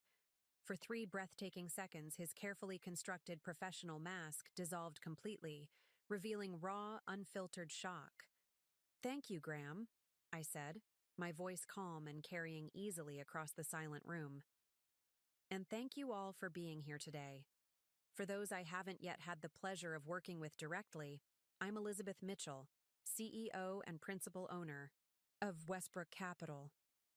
I paused, allowing my gaze to move deliberately around the table, including each person in the room before finally returning to James, who had managed to complete his rise to standing, though his knuckles were white where they gripped the edge of the table. "Some of you may know me by another name," I continued evenly. "In my personal life, I'm Rebecca Caldwell." The ripple of reaction through the room was subtle but unmistakable. Those who hadn't known exchanging glances of surprise, those who had watching James with barely concealed interest. To his credit, he maintained his composure, though the color had drained from his face entirely. For the past decade, I've maintained separate professional and personal identities for a variety of reasons, some strategic, some cultural, some simply practical. That separation ends today. I opened my portfolio, signaling a shift to business. Now, let's discuss Westbrook's position and our strategies for the coming quarter. The meeting proceeded with professional efficiency, each executive presenting their department updates while I facilitated discussion and provided strategic direction. Throughout the presentation, James remained silent, his earlier networking confidence replaced by a stillness that bordered on rigidity. I neither avoided him nor singled him out, treating him exactly as I did every other director in the room, with professional courtesy and appropriate attention to his departmental concerns. When the Davidson merger appeared on the agenda, I acknowledged his team's contributions to the analysis without specific reference to our previous interaction. Only once did our eyes meet directly, during Michael's presentation on organizational structure, when a slide displayed the executive reporting lines with James's position, clearly subordinate to both Michael and me. In that moment of eye contact, I saw something shift in his expression, the shock giving way to calculation as he began processing the full implications of his new reality. As the meeting concluded and executives began gathering their materials, I made a final announcement. Thank you all for your attention today. We'll reconvene after lunch to discuss the Davidson merger in greater detail. Department directors, please ensure your teams have prepared their implementation timelines as previously requested. The room emptied gradually, executives stopping to exchange brief words with me before heading to the dining room for lunch. James remained seated, his eyes fixed on the table before him, clearly wrestling with his next move. When only the two of us remained, he finally looked up, his expression carefully composed into something approaching professional neutrality. I think, he said quietly, we should talk. I closed my portfolio and considered him across the length of the conference table. The man who had publicly discarded me a week earlier, now reconsidering his position in light of new information. Yes, I agreed, my tone measured. I believe we should. The conference room emptied, leaving James and me alone in a silence heavy with unspoken recriminations. Through the large windows, I could see executives gathering on the lodge's expansive deck, their curious glances occasionally drifting toward the conference room before quickly averting when they realized they might be observed. James remained, seated at the far end of the table, his initial shock now giving way to the careful calculation I recognized from countless negotiations. I made no move to approach him, instead organizing my presentation materials with unhurried precision. Let him come to me, I decided. Let him traverse the physical distance he had created between us. After what seemed like minutes but was likely only seconds, he stood and walked toward me, each step measured as if approaching an unexploded device. He chose a chair 3 seats away, close enough for private conversation, but maintaining a buffer that spoke volumes about his uncertainty. You're Elizabeth Mitchell, he said finally, his voice flat with disbelief, despite having had nearly an hour to process this reality. I am, I confirmed simply. For how long? The question came quickly, an edge of accusation beneath the words. I founded Keystone Investments, Westbrook's parent company, 11 years ago, shortly before we met. The name Elizabeth Mitchell is from my maternal grandmother. His eyes narrowed, processing implications with the rapid calculation that had always made him effective in crisis scenarios. The entire time we were married, you were running a major investment firm without telling me. It wasn't a question, but I answered anyway. Yes. Why? The single word carried layers of incredulity. Why the secrecy? Why the separate identity? I considered the question carefully, wanting to be precise in my response. Initially, it was a pragmatic business decision. A 26-year-old woman trying to raise capital and be taken seriously in finance faces certain obstacles. Using my mother's maiden name and being deliberately vague about my age helped bypass some of those barriers. And later, he pressed, after we were married? After you'd established yourself? I met his gaze directly. Later, it became clear that our marriage functioned best when you believed your career was the primary focus of our household. The truth of this statement hit its mark with devastating accuracy. James flinched slightly, then quickly masked the reaction with a scoff. So this was all some elaborate test? Setting me up to fail? No, James. This was me building something substantial, while simultaneously maintaining the fiction that seemed necessary for our marriage to function. You never asked about my charity work or book club meetings. You never questioned why I needed a dedicated home office with enterprise-grade security. You simply assumed I was occupied with activities that posed no threat to your self-image. Leaned back, his expression hardening. And my position here? Was that part of your plan all along? Hiring your soon-to-be ex-husband without disclosing your relationship? You were hired because your qualifications matched what Westbrook needed, I replied evenly. The position was created based on legitimate business requirements. Your application was evaluated by HR and the acquisitions team before reaching my desk. I simply approved their recommendation.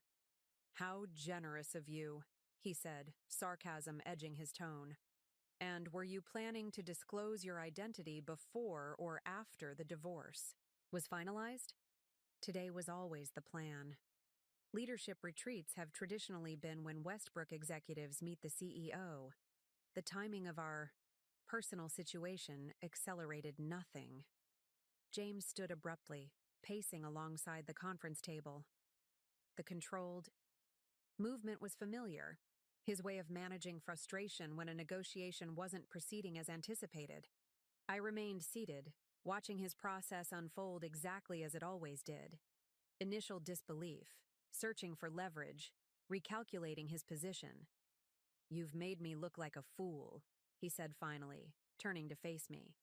In front of the entire executive team. No, James, I corrected quietly. You did that yourself when you introduced your upgrade at our anniversary dinner. The reference to that night hit him like a physical blow, cutting through his professional indignation to the personal betrayal beneath. For a moment, genuine emotion broke through his careful facade. A flash of shame, quickly suppressed. That was personal, he said dismissively. This is business. Is it? I asked. Because from where I'm sitting, you've made our personal situation very much a business matter by bringing Vanessa to this retreat. She's waiting for you right now, isn't she? Ready to play the supportive partner role at the welcome lunch? His jaw tightened. Vanessa has nothing to do with this. She has everything to do with this, I countered. You positioned her as my replacement, James. As an upgrade who understands ambition in ways I supposedly don't. You made claims about me, about my capabilities and aspirations, that were fundamentally false, and you did so publicly, with deliberate cruelty. I didn't know, he insisted, his voice rising slightly. How could I possibly have known who you really were? That's exactly the point, I said, my calm unbroken. You never asked. In 10 years of marriage, you never once looked beyond the carefully curated image you had of me, the supportive wife who existed to advance your ambitions. Even when evidence contradicted that image, you dismissed it rather than questioning your assumptions. James ran a hand through his hair, a gesture of frustration I had seen countless times during our marriage. So what now? You're my boss. I'm your subordinate, and we're getting divorced. Is this your idea of professional, of appropriate corporate governance? The attempt to shift from personal accountability to corporate ethics was predictable, moving the battlefield to terrain where he felt more confident, Your position reports to Michael Davis, the COO, I stated factually. While I understand the unusual nature of this situation, there is no direct reporting relationship between us.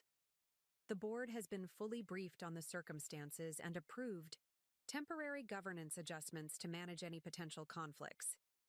You've thought of everything, he said, bitterness edging his words. That's literally my job, I replied simply. Just as it's been for the past decade, while you believed I was planning dinner parties and charity auctions. James paced to the window, staring out at the assembled executives on the deck. From his vantage point, he could undoubtedly see Vanessa, among them, attempting to network while processing the sudden, dramatic shift in her strategic position. She's going to leave me, he said suddenly, the words seemingly emerging without his permission. The unexpected vulnerability of the statement caught me off guard. Not once in our decade of marriage had James admitted the fear of abandonment that drove so many of his actions. Vanessa? I asked, though I knew exactly who he meant. He nodded without turning from the window. She wanted the ambitious executive, on the rise. The man who could discard his holding him back wife and upgrade to a partner who matched his trajectory. Now I'm the idiot who didn't know his wife owned his company. The punchline to a corporate joke. For a fleeting moment, I felt an echo of the empathy that had once bound us together, the recognition of his fundamental insecurity beneath the confident exterior. Then I remembered the calculated cruelty of his public dismissal, the deliberate humiliation he had orchestrated, and my momentary compassion hardened into something more resolute. Your relationship with Vanessa is not my concern, I said. But I would note that if she leaves because your professional standing has been compromised, she's proving my point rather than yours. A partner who values your status over your character was never an upgrade in any meaningful sense. He turned from the window, his expression tightening back into professional neutrality. What exactly do you want from me, Rebecca? Or should I call you Elizabeth now? What I want is irrelevant to your professional responsibilities, I replied. You were hired to lead the acquisitions team because your skills are valuable to Westbrook. That assessment hasn't changed because of our personal situation. So I should just… What? Pretend this morning never happened? Go back to work as if my wife isn't secretly the CEO who approved my hiring? Not secretly, I corrected. Not anymore. And what you do next is entirely your decision. You can resign if you find the situation untenable. You can request a transfer to one of our regional offices if you prefer more distance. Or you can demonstrate the professional capabilities that earned you this position in the first place. James studied me, with the careful attention he typically reserved for complex negotiations, searching for hidden motivations behind my measured words. You want me to stay, he said finally, realization dawning. This isn't about humiliating me.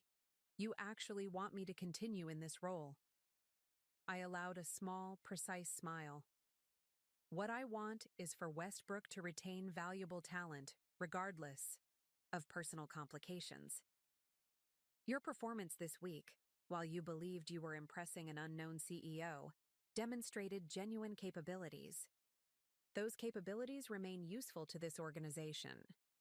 Even after what happened at the anniversary dinner, the question contained a note of genuine puzzlement, as if he couldn't reconcile my professional assessment with his personal actions. Business and personal are separate considerations, I said. I've maintained that separation for years. The question is whether you can do the same. He laughed without humor. You make it sound so simple. It's not simple, I acknowledged. But it is. Clear. Your professional value hasn't changed because of our personal circumstances. What has changed is your understanding of the actual power dynamics at play. James moved back to the conference table, resting his hands on the polished wood, as if seeking stability. All those years, he said quietly. All those nights I came home talking about my deals, my achievements, my career trajectory. You were running a company worth billions. Yes, Why didn't you tell me? The question hung between us, deceptively simple, yet impossibly complex. I considered deflecting with practicalities about professional separation or strategic necessity, but the moment called for something more fundamental. Because you needed me to be less than you are, I said finally. Your confidence required my subordination. The moment I surpassed your achievements, which I already had when we met, you would have seen me as competition rather than partner. His instinct was to deny it. I could see the rejection forming on his lips. But something stopped him. Perhaps. The realization that our current circumstances proved my point more eloquently than any argument could. I would have adjusted, he said instead, though his tone lacked conviction. Would you? I challenged gently. When I suggested taking a part-time consulting role in our first year of marriage, you immediately discouraged it. When my friend Lauren started her own business, you called her aggressively ambitious and questioned her priorities. Every woman in your professional circle who demonstrated significant achievement became someone to critique rather than admire. He had no response to this, perhaps recognizing the pattern for the first time himself. Your professional identity has always been built on being exceptional, I continued. The star performer, the indispensable talent, the one moving fastest, up the ladder. My success threatened that narrative, so I kept it separate to preserve both my company and our marriage. And now? He asked, his voice subdued. What's the end game here? Professionally? You do your job, I do mine, and Westbrook benefits from both our talents. Personally? I spread my hands in a gesture of finality. That book is closed, James. You made that decision very publicly last week. His expression hardened. So this was revenge, making me look foolish in front of the entire executive team. No, I corrected firmly. This was scheduled months ago, before you ever interviewed for the position. Your timing with Vanessa created this particular scenario, not mine. A knock at the conference room door interrupted whatever response he might have made. Michael entered. With a deliberate lack of haste, his expression professionally neutral despite the obvious tension in the room. Excuse me, he said. The lunch service is beginning, and several executives have questions about the afternoon session.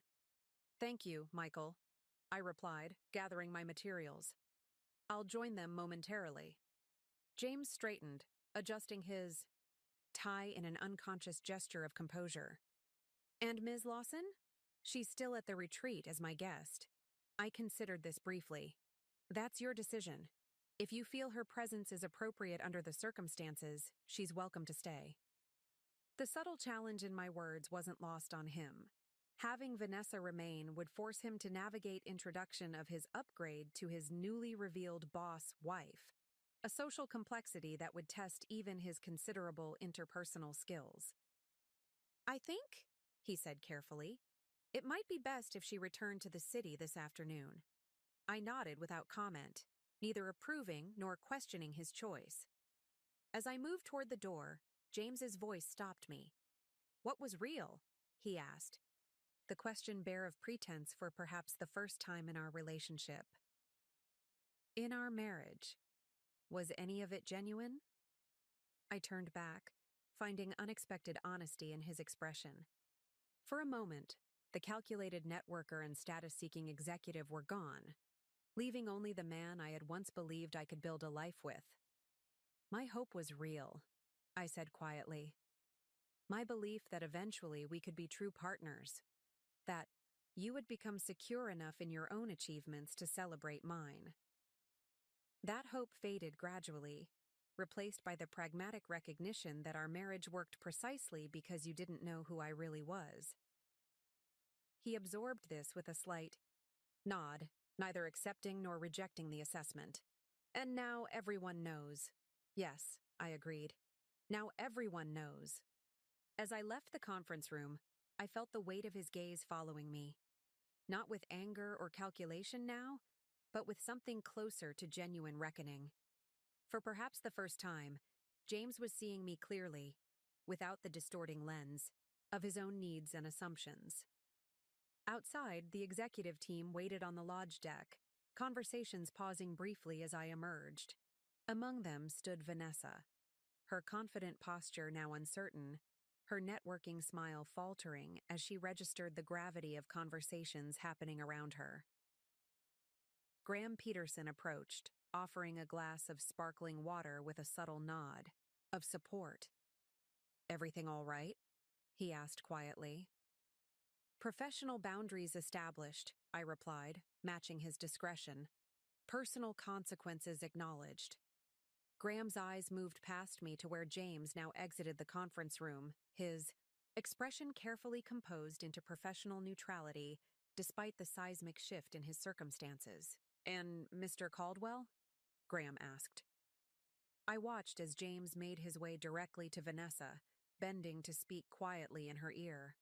Her expression shifted from confusion to disbelief, her eyes darting to me with sudden recognition. "Making difficult decisions," I observed, "about what kind of man he wants to be going forward." As the group moved toward the dining room for lunch, I caught fragments of conversation around me. Speculation about what had transpired in the conference room, assessments of James's future with the company, theories about our marriage and its dissolution. For once, I made no effort to manage these narratives. The truth, in all its complicated reality, was finally sufficient. The game of perception that had defined our relationship for a decade had ended. What remained was the straightforward reality that James had been avoiding since the moment we met. I had always been more than he imagined, and his failure to see it had ultimately cost him everything he genuinely valued. The remainder of the retreat's first day proceeded with professional efficiency, though an undercurrent of fascination rippled through every session. Executives who had known my dual identity for years maintained admirable composure, while those newly informed struggled to reconcile the revelation with their previous understanding of corporate hierarchy. James remained for the afternoon sessions, his contributions carefully measured and strictly professional. If executives were watching for signs of personal distress or resentment, he provided none, demonstrating the compartmentalization skills that had served him well throughout his career. The only visible change in circumstances was Vanessa's absence. She had departed shortly after lunch, a car arranged to take her back to Manhattan with minimal disruption to the retreat schedule. By evening, as executives gathered for the welcome dinner in the lodge's grand dining room, I had settled into a new equilibrium, no longer maintaining the exhausting separation between personal and professional identities, simply existing as myself in all contexts. The relief of this integration was profound, like setting down a heavy burden I'd carried for so long I'd forgotten its weight. I was reviewing the next day's agenda with Michael when I felt a familiar presence at my elbow. James, dressed impeccably, for dinner, his expression pleasant and professionally engaged. "Ms. Mitchell," he said, his tone pitched to carry just far enough for those nearby to hear. "I was hoping we might discuss the implementation timeline for the Davidson integration.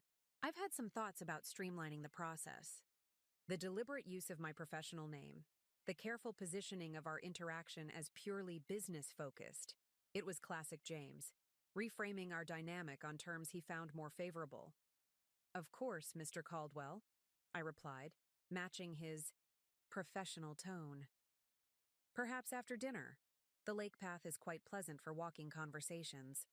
His momentary surprise at my easy acceptance was quickly masked with a nod. "That would be perfect. Thank you." As he moved away to speak with another executive, Michael raised an eyebrow. "Are you sure that's wise?" he asked quietly. "Necessary, not wise," I corrected. "Better to address whatever he's planning directly than allow it to fester." Dinner proceeded pleasantly, with the initial shock of the morning's revelation giving way to more routine business discussions. I purposely seated myself at a table with regional directors, away from both James and the executive team members who knew our history best. The conversation remained focused on business opportunities and strategic initiatives, precisely as it should at a leadership retreat. As coffee and dessert were served, I excused myself, indicating I needed to prepare for the following day's presentations. James caught my eye across the room, a subtle nod confirming our planned conversation. 20 minutes later, I made my way to the lakeshore path, a well-lit trail that curved along the water's edge before looping back to the main lodge. James was already waiting, standing at the trailhead with his hands in his pockets, gazing out over the darkened lake. The setting sun cast long shadows across the water, creating a scene of deceptive tranquility. "Thank you for meeting me," he said as I approached, his tone softer than the professional cadence he'd used earlier. "You mentioned the Davidson timeline," I prompted, indicating we should walk. We fell into step along the path, maintaining a professional distance between us. For several moments, James said nothing, seemingly gathering his thoughts.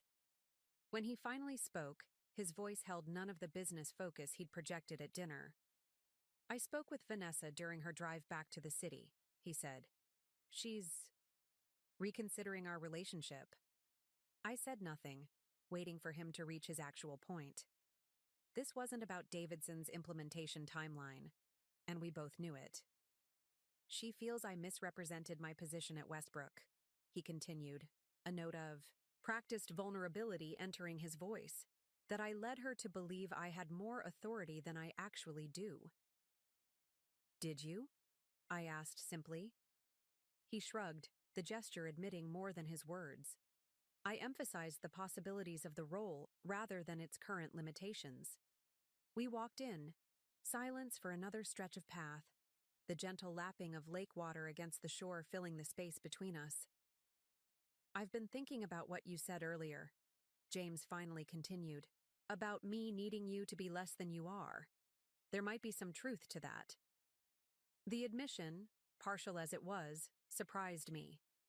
James rarely acknowledged personal shortcomings, preferring to reframe narratives in ways that preserved his self-image. "But I also think," he added carefully, "that we have an opportunity here." "An opportunity?" I repeated, instantly alert to the shift in his approach. "Our personal relationship may be over, but professionally, we could be quite effective together." His tone warmed, shifting into the persuasive cadence he used for pitching investment concepts. "Your strategic vision combined with my implementation skills, we could accelerate Westbrook's growth significantly." I remained silent, recognizing the familiar pattern unfolding. This was James's standard recovery technique, acknowledging just enough fault to appear reflective while simultaneously positioning himself as an essential ally moving forward. "The Davidson merger is just the beginning," he continued, enthusiasm entering his voice. "With your backing and my execution, we could target acquisitions that would transform Westbrook's market position within 18 months. "And what exactly are you proposing?" I asked, my tone neutral. He stopped walking, turning to face me directly. In the fading light, his expression held the earnest intensity that had once made him so compelling in negotiations. "A professional partnership," he said.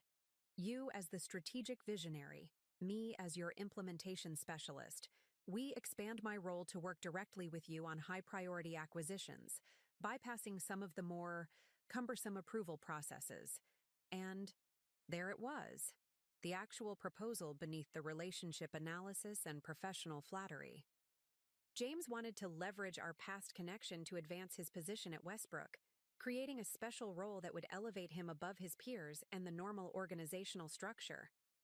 "That's an interesting suggestion," I said carefully, "though it raises obvious governance concerns, which could be addressed through appropriate disclosures and oversight mechanisms," he countered quickly.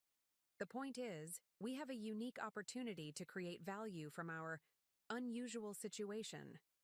I resumed walking, considering how best to respond to his transparent attempt at manipulation. The James of a week ago, before he knew my true identity, would never have proposed such a partnership.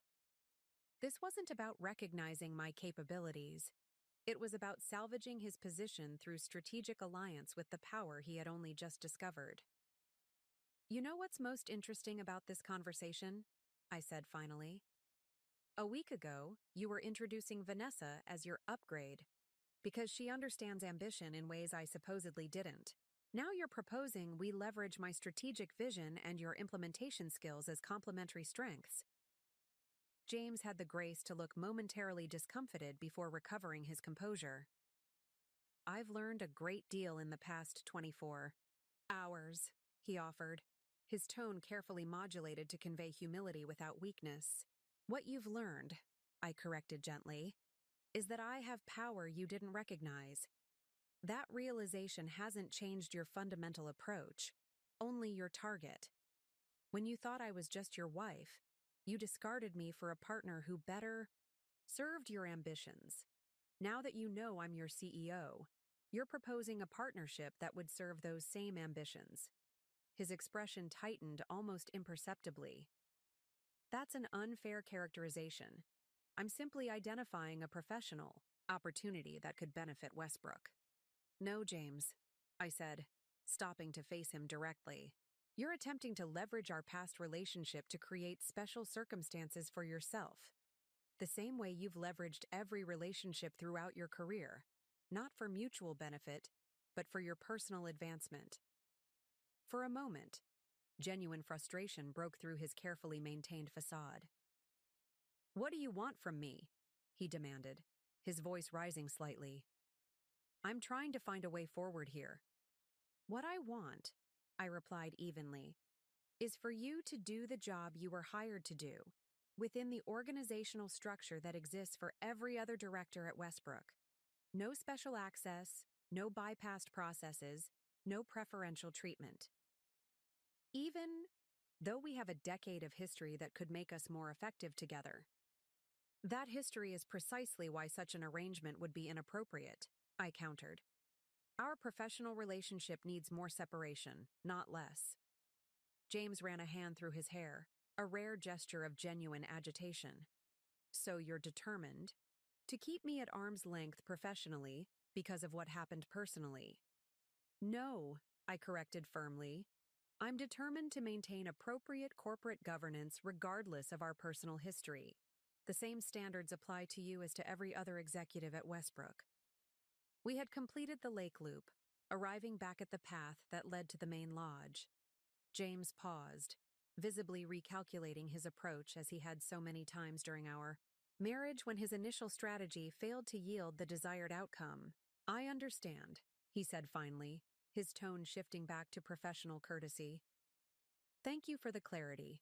I'll focus on my departmental responsibilities and the standard reporting structure. The easy capitulation was suspicious. James never abandoned a negotiating position without securing some concession. But his expression revealed nothing beyond polite acceptance, his professional mask firmly back in place. Is there anything else we need to discuss before tomorrow's sessions? I asked, maintaining the business focus he now seemed to prefer. Just one thing, he said, his tone deliberately casual. I received a call from Madison Lambert at Goldman this afternoon. They're apparently quite interested in my perspective on potential acquisition targets in the fintech space. The implied threat was clear. If Westbrook wouldn't provide the advancement opportunities he sought, other firms would. It was another familiar tactic, one he had deployed throughout his career when negotiations stalled, creating the perception of external demand to increase his internal value. Madison is excellent at identifying talent, I acknowledged, neither discouraging nor encouraging the implied opportunity. You should always explore options that align with your career goals. My neutral response clearly wasn't what he had anticipated. James studied me for a moment, perhaps searching for signs of concern or possessiveness that would indicate his leverage tactic had succeeded. I'll see you at tomorrow's session then, he said finally, nodding a professional goodbye before turning toward the lodge. I remained by the lake a few minutes longer, watching his retreating figure and reflecting on the predictability of his approach. Even now, facing circumstances that had upended his understanding of our entire relationship, James defaulted to the same manipulative tactics that had defined his career, creating artificial competition, leveraging relationships for personal advancement, positioning himself as uniquely valuable. The realization carried a certain melancholy, not for the relationship lost, but for the recognition that James would likely never change. His fundamental approach to life, to relationships, to professional advancement remained constant regardless of external circumstances. The only difference was that now, finally, I could see his maneuvers with complete clarity, unfiltered by the performances we had both maintained during our marriage. As I turned toward my cabin, I felt not anger but a profound sense of liberation. For 10 years, I had carefully managed James's ego while building something substantial in the shadows. Now, stepping fully into the light of integrated identity, I no longer needed to diminish myself to accommodate his insecurities. Whatever manipulations he attempted going forward would be met with the clear-eyed assessment of a CEO evaluating an ambitious but flawed executive. Nothing more, nothing less. The game he thought he was playing had fundamentally changed. James just hadn't realized it yet. The second day of the retreat dawned clear and crisp, the kind of perfect autumn morning that made the Adirondacks famous. I woke early, reviewing presentation materials in my cabin while enjoying coffee on the small porch overlooking the lake. The serenity of the setting contrasted sharply with the tension that had defined the previous day's revelations and conversations. My phone chimed with a message from Michael. Breakfast in progress.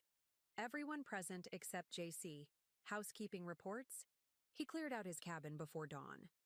The information wasn't entirely surprising after our conversation by the lake. James had always preferred strategic exits to sustained confrontation. Leaving early allowed him to control the narrative around his departure, rather than facing another day of adjusted power dynamics. Any communication from him? I texted back. Michael's response came quickly. Email to HR at 5:42 a.m. with resignation letter attached. Cited unforeseen personal circumstances and professional conflict of interest. So that was his choice. Rather than adapting to the new reality, James had opted for complete withdrawal, removing himself from a situation where he couldn't dictate the terms of engagement. It was consistent with his pattern. When manipulation failed to produce the desired outcome, retreat and regroup became his preferred strategy. I considered how to address his departure with the executive team. The situation required transparency without unnecessary drama, acknowledgement without amplification. After finishing my coffee, I drafted a brief message to Graham and Michael outlining my approach, then prepared for the day's sessions. The dining room hummed with conversation when I arrived for breakfast. Executives gathered in small groups discussing the previous day's presentations and planned initiatives. Graham approached as I selected fruit from the buffet, his expression carefully neutral. Our director of acquisitions has made a rather abrupt exit, he noted quietly. Anything I should be concerned about from last night's conversation? Nothing unexpected, I replied. James explored the possibility of leveraging our personal history for professional advancement. When that approach wasn't successful, he opted for strategic withdrawal. Graham nodded, unsurprised. And how do you want to handle this with the team? Transparently but efficiently. I'll address it at the beginning of the morning session, then move directly to business matters. The morning meeting began at 9. The conference room arranged as it had been the previous day, though, with one conspicuous empty chair. I opened the session with deliberate calm, addressing the situation directly. Good morning, everyone. Before we begin today's agenda, I want to address a personnel matter. James Caldwell has resigned from his position as Director of Acquisitions, effective immediately. He cited personal circumstances and potential conflicts of interest given the unusual situation that emerged yesterday.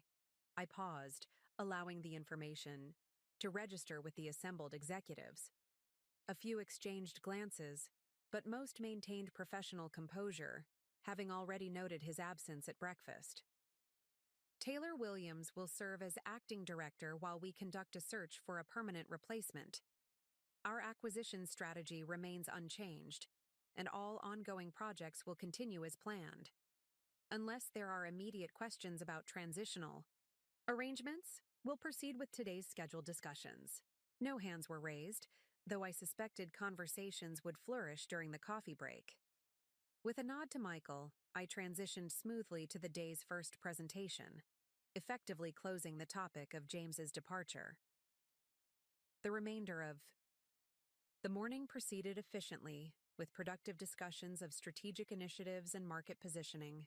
If executives were curious about the personal implications of James's resignation, they kept such thoughts private, focusing instead on the business matters at hand. By lunch, the initial curiosity had largely subsided, replaced by the professional engagement that characterized successful leadership retreats.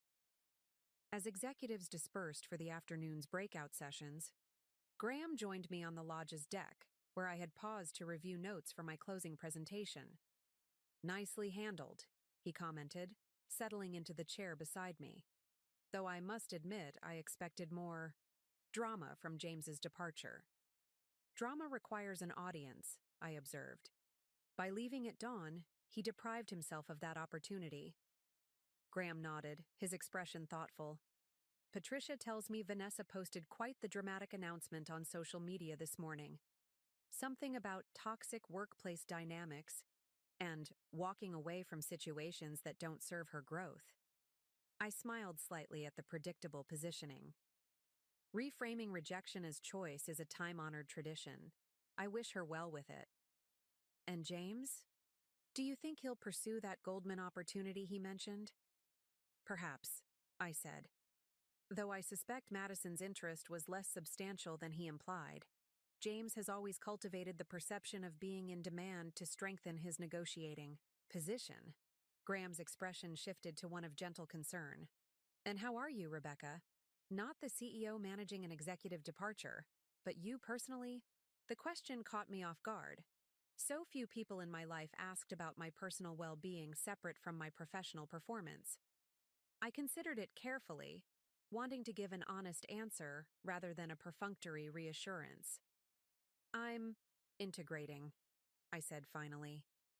For 10 years, I maintained a deliberate separation between personal and professional identities. That division served its purpose, but it exacted a cost I didn't fully recognize until it ended. "The cost of compartmentalization," Graham nodded. "I've observed it in many successful people, though few maintain it as completely as you did." "The separation began as a practical necessity," I explained. "Female founders faced distinct challenges when I started Keystone, particularly young women in finance. The dual identity helped bypass certain barriers, but over time, it became something else. A way to maintain a marriage that functioned only when my husband believed he was more successful than his wife." "And now?" Graham asked. "With both the professional secret and the marriage ended?" I gazed out over the lake, considering the question. "Now I get to discover who I am without the constant performance, without moderating my achievements to protect someone else's ego, without dividing myself into carefully managed personas. It's simultaneously liberating and unnerving." Graham smiled with genuine warmth.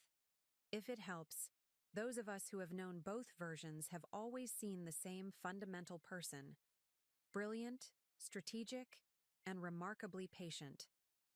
The integration won't change who you are, only how freely you express it." His words carried the weight of decade-long observation, offering reassurance without platitudes. I appreciated both the sentiment and its delivery, honest assessment rather than empty comfort. "Thank you, Graham," I said simply, "for your perspective and your discretion over the years."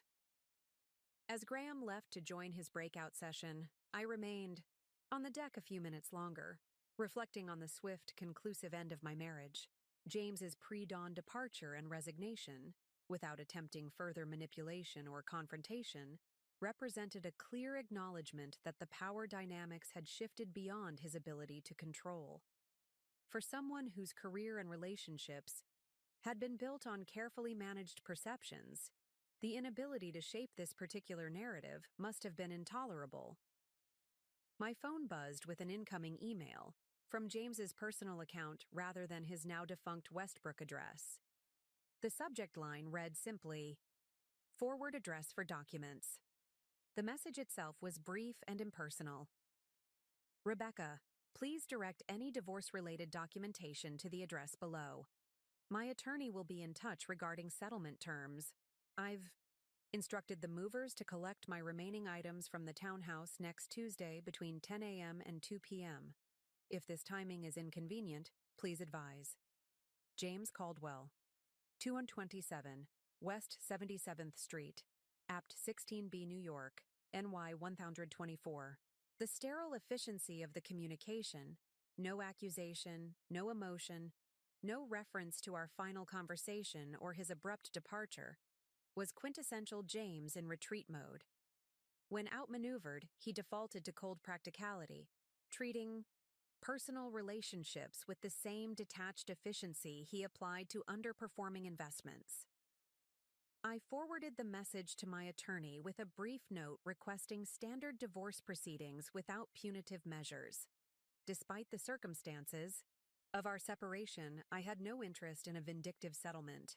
The clean break James had initiated with his public upgrade announcement would continue through an equally clean legal dissolution.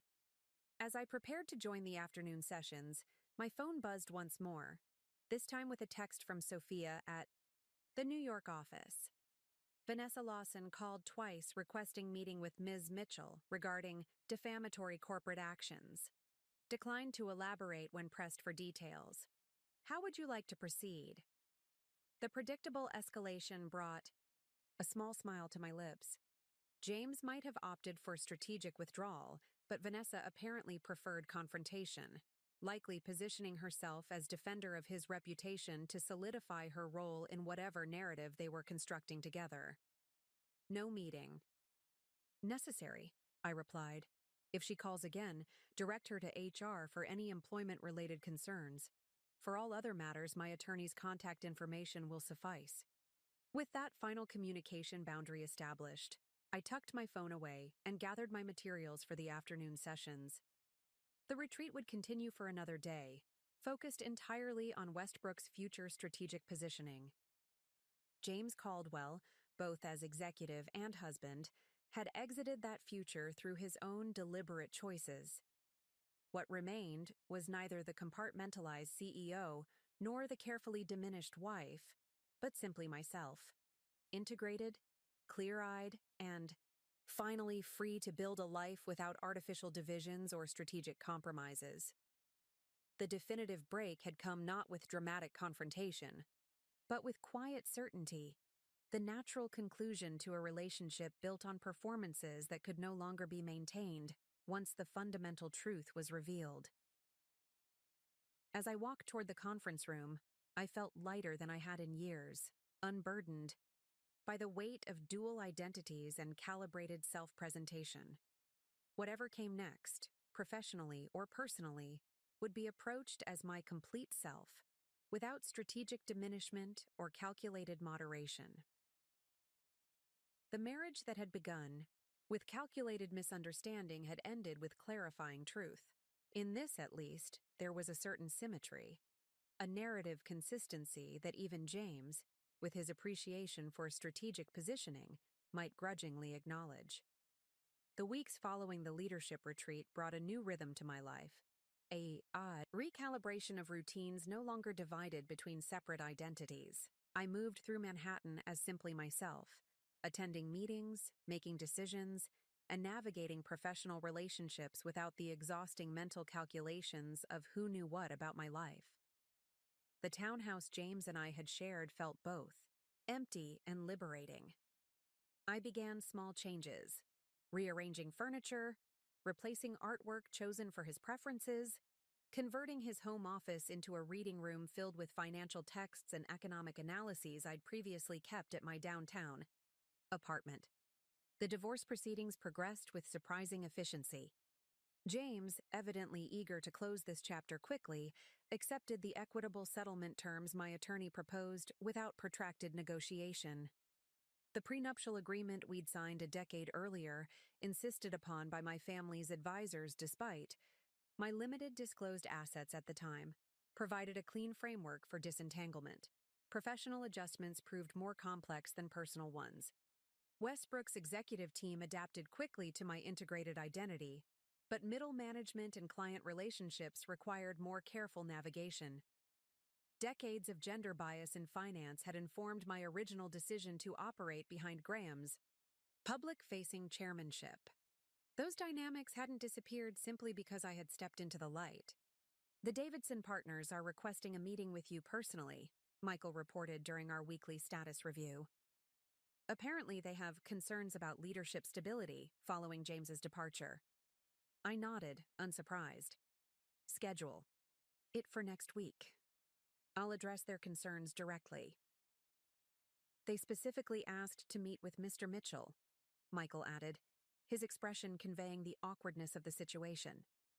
Then they'll learn something new at our meeting, I replied, simply. Update the merger documentation to reflect my correct details, but otherwise proceed as planned.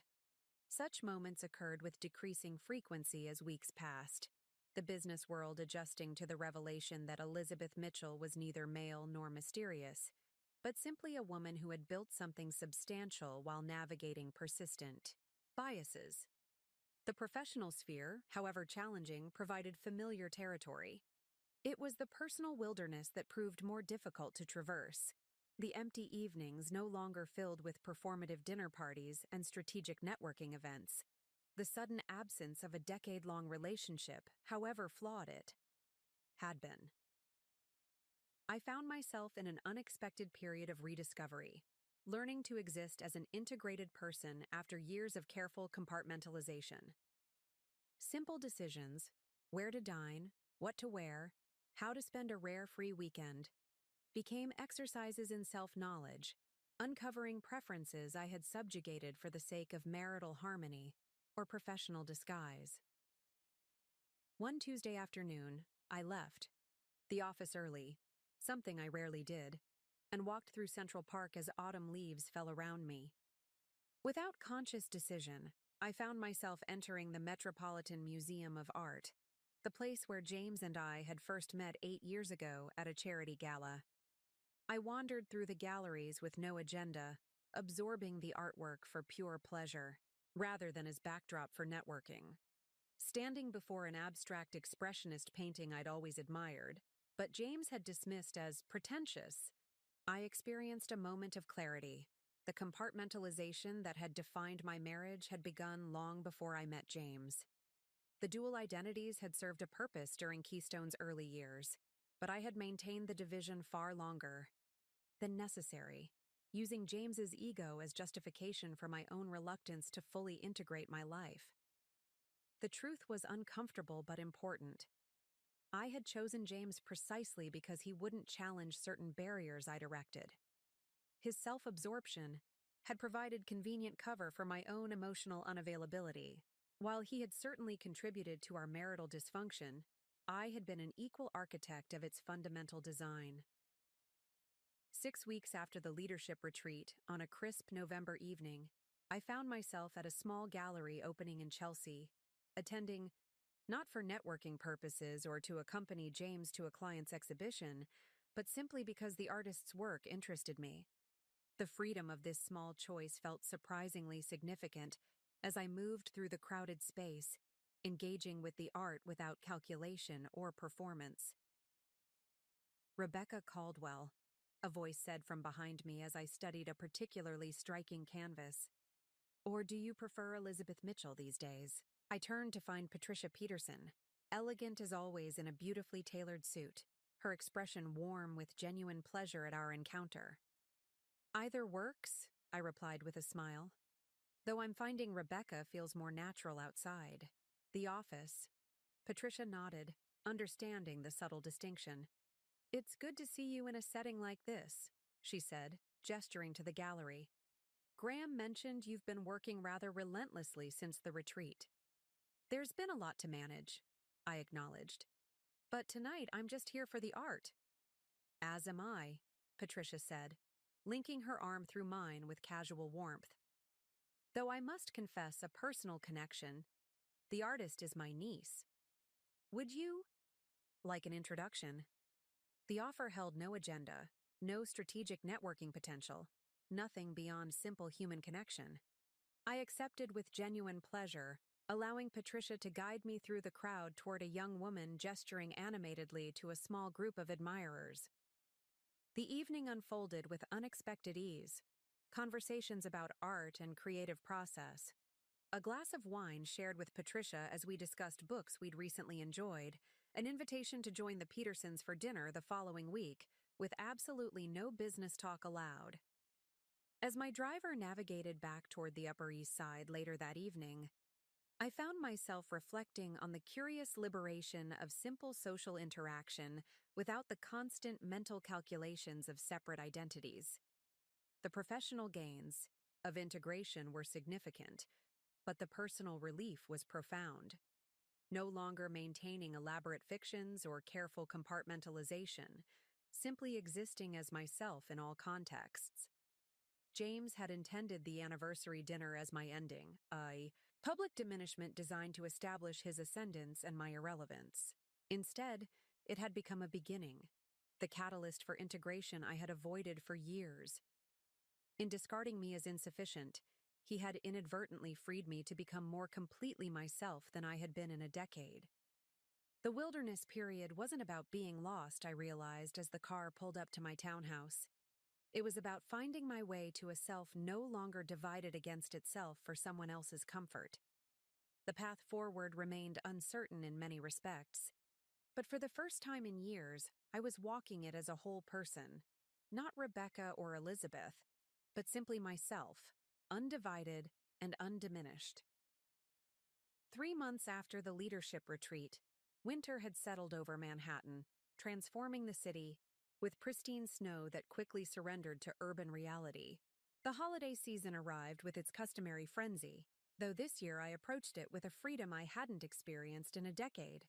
No carefully choreographed corporate parties where I played the role of supportive spouse. No strategic gift exchanges with James's colleagues and their wives. The divorce had been finalized with remarkable speed. The clean terms of our prenuptial agreement and James's eagerness to conclude matters expediting a process that often dragged on for years.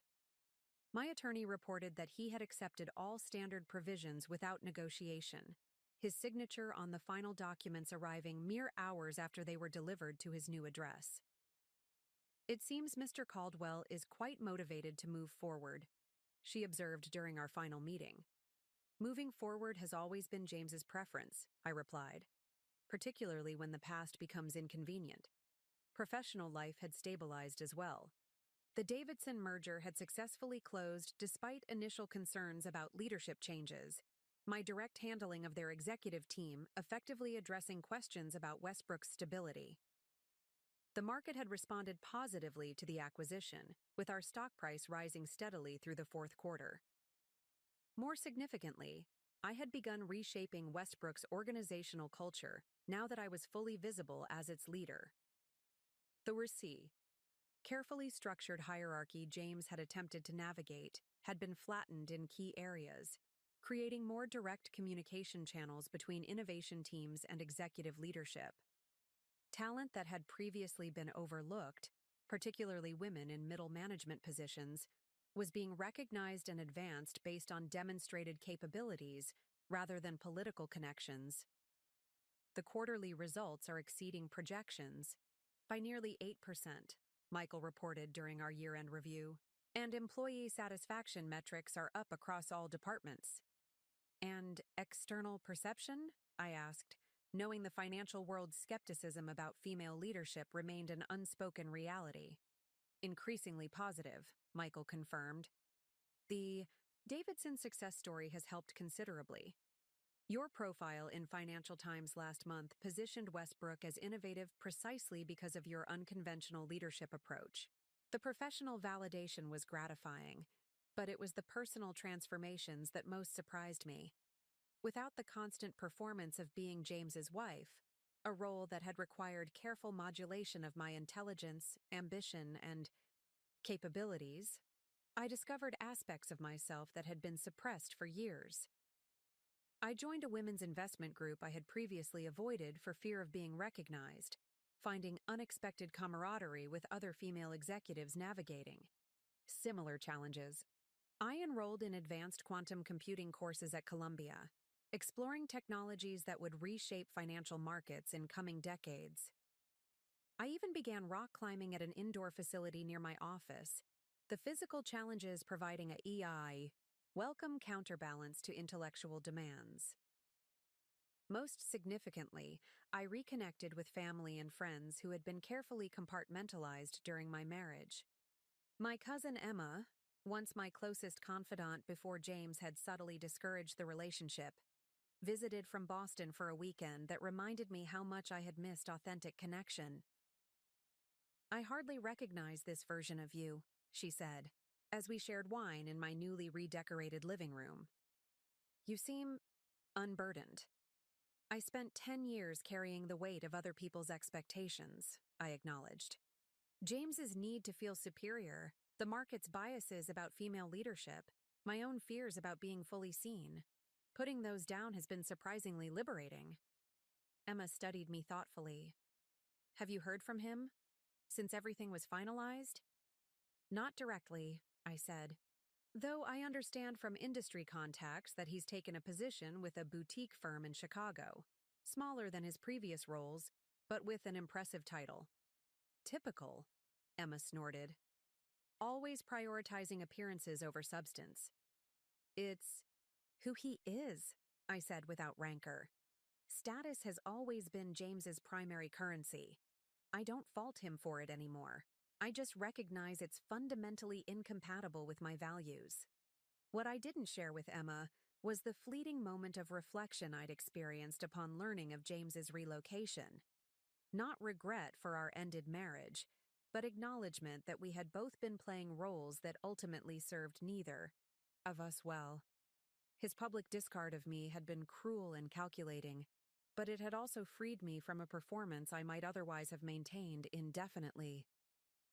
In early February, I attended the annual Global Finance Summit in Zurich, my first time participating as the public face of Westbrook rather than operating behind Graham Peterson's chairmanship. The event gathered industry leaders for 3 days of panels, presentations, and the inevitable networking that shaped financial relationships worldwide. During a morning break between sessions, I found myself approached by Madison Lambert, the Goldman executive James had name-dropped during our confrontation at the leadership retreat. "Rebecca Caldwell," she said, extending her hand with professional warmth. "Or Elizabeth Mitchell, depending on which business card you're using today." I accepted the handshake with a genuine smile, appreciating the directness. "Just Rebecca is fine. It's good to finally meet you, Madison. Your work on algorithmic trading regulation has been groundbreaking." "As has your stealth approach to building Westbrook," she countered with approval. "Though I imagine maintaining separate identities became rather exhausting." "More than I recognized until it ended," I acknowledged. Madison nodded thoughtfully, then hesitated before continuing. "I hope you don't mind my mentioning this, but James Caldwell contacted me several months ago, leveraging your name rather aggressively to secure a meeting." "That doesn't surprise me," I replied evenly. Leveraging connections has always been a cornerstone of James's professional strategy. "I gathered that," Madison said dryly, "which is why I declined the meeting. Anyone who needs to name-drop their spouse to get an appointment isn't bringing substantive value to the table."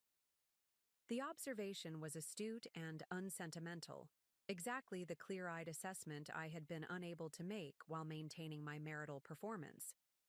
"Your instincts were sound," I confirmed, "though I believe he's found a position that better appreciates his particular talents." Madison smiled with professional understanding. "The market eventually prices all assets appropriately," she observed, the financial maxim serving as elegant commentary on both business and personal valuation. Our conversation shifted to industry. Trends and potential collaborations, the brief discussion of James falling away as naturally as our marriage had. The interaction left me with a curious sense of completion. professional recognition of my capabilities, without the shadow of a husband who had once claimed credit for connections he hadn't realized were actually mine. That evening, at the Summit's formal dinner, I found myself seated at a table with global financial leaders I had previously encountered only through carefully managed intermediaries. The conversations flowed with intellectual rigor and professional respect, my contributions valued without the discounting I had often experienced when operating through male proxies. As I glanced around the ornate ballroom, taking in the concentrated financial power represented in the room, I realized how fundamentally my perspective had shifted. Where once I had navigated such spaces with careful calculation, managing perceptions, guarding my identity, moderating my capabilities to maintain James's ego, I now moved through them with straightforward confidence, neither diminishing nor exaggerating my presence. The woman who had once constructed elaborate divisions to protect both a husband's fragile ego and her own professional ambitions had been replaced by someone integrated and whole. A leader comfortable in her capabilities, neither apologizing for her success nor weaponizing it against others. James had intended his upgrade announcement as my diminishment. Instead, it had become my emancipation. Freedom not just from a marriage built on performance, but from the compartmentalization that had limited my own growth far more than I had recognized. 1 year to the day after James had introduced Vanessa as his upgrade at our anniversary dinner, I found myself back at the same restaurant, not by sentimental design or painful coincidence, but because Graham Peterson had selected it for our quarterly off-site strategic planning dinner. The irony wasn't lost on me as I stepped through the familiar entrance, but the sharp sting of humiliation that had once accompanied those memories had faded to a dull acknowledgement of life's curious symmetries. The restaurant had changed little in the intervening year. The same ambient lighting, elegant decor, and attentive staff creating an atmosphere of understated luxury. What had changed profoundly was me. I walked through the space not as James, Caldwell's carefully modulated wife, but as Elizabeth Mitchell Caldwell.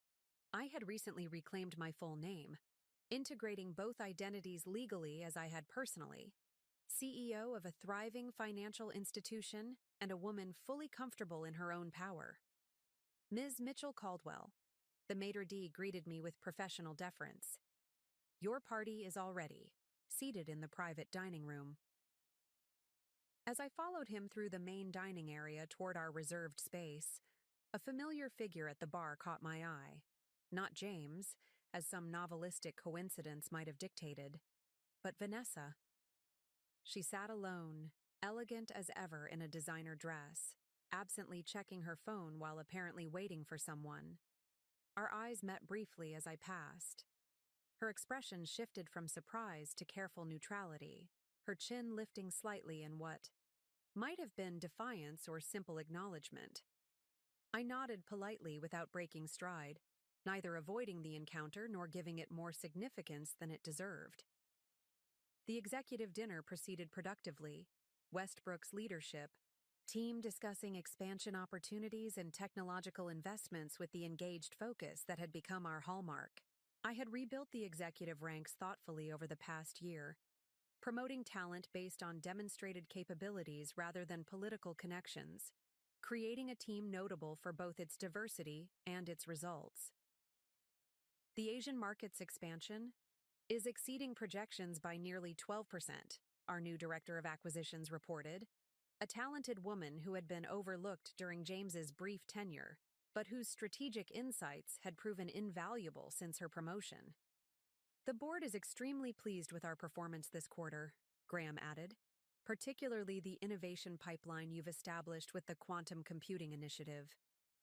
The discussion continued, focused entirely on future possibilities, rather than past achievements. It was this forward orientation that had always driven me professionally, even when personal circumstances had required elaborate compartmentalization to maintain it. As our dinner concluded and executives began dispersing, Graham lingered behind, his expression thoughtful. Quite a year, he observed once we were alone. Westbrook has transformed under your visible leadership. Evolution rather than transformation, I corrected gently.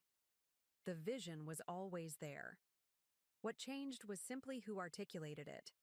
Graham nodded, acknowledging the distinction.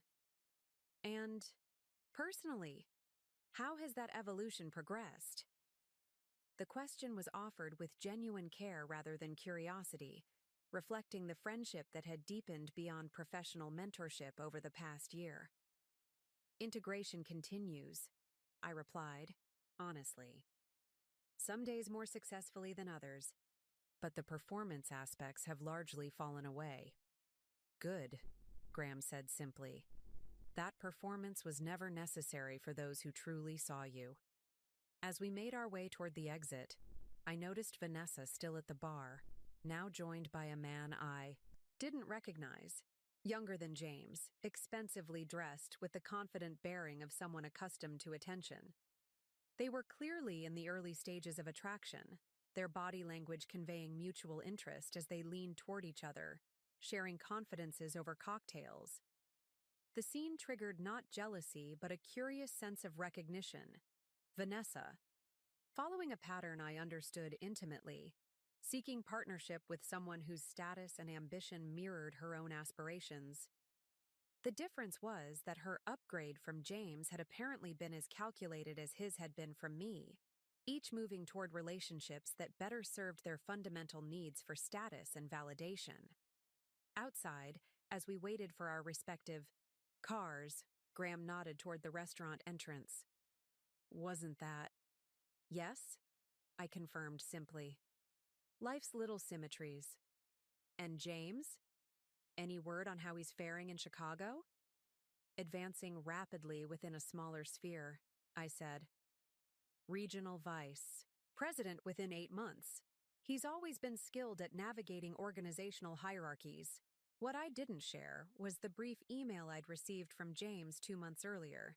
Not an apology or attempt at reconciliation, but a carefully worded request for professional reference regarding a potential client who had mentioned knowing me. The message had been formal, almost aseptically so, with no acknowledgement of our shared history beyond a perfunctory, "I hope this finds you well." I had provided the requested information with equal professionalism, maintaining the boundaries his actions had established. His response, a brief, "Thank you for your assistance," suggested he had found some equilibrium in his new circumstances, though whether he had gained any insight from our unraveling remained unclear. Graham's car arrived first, and with a warm handshake, he departed for the evening. Left alone on the sidewalk, I found myself reflecting on the perfect circularity of the moment. Standing outside the same restaurant where, 1 year earlier, James had orchestrated what he believed would be my public diminishment. The cool evening. Air carried hints of approaching spring, the seasonal shift promising renewal after winter's necessary dormancy. I breathed it in deeply, appreciating the moment's symbolism without being constrained by it. The past year had taught me that narratives were tools, not prisons, useful for making sense of experience, but dangerous when they limited future possibilities.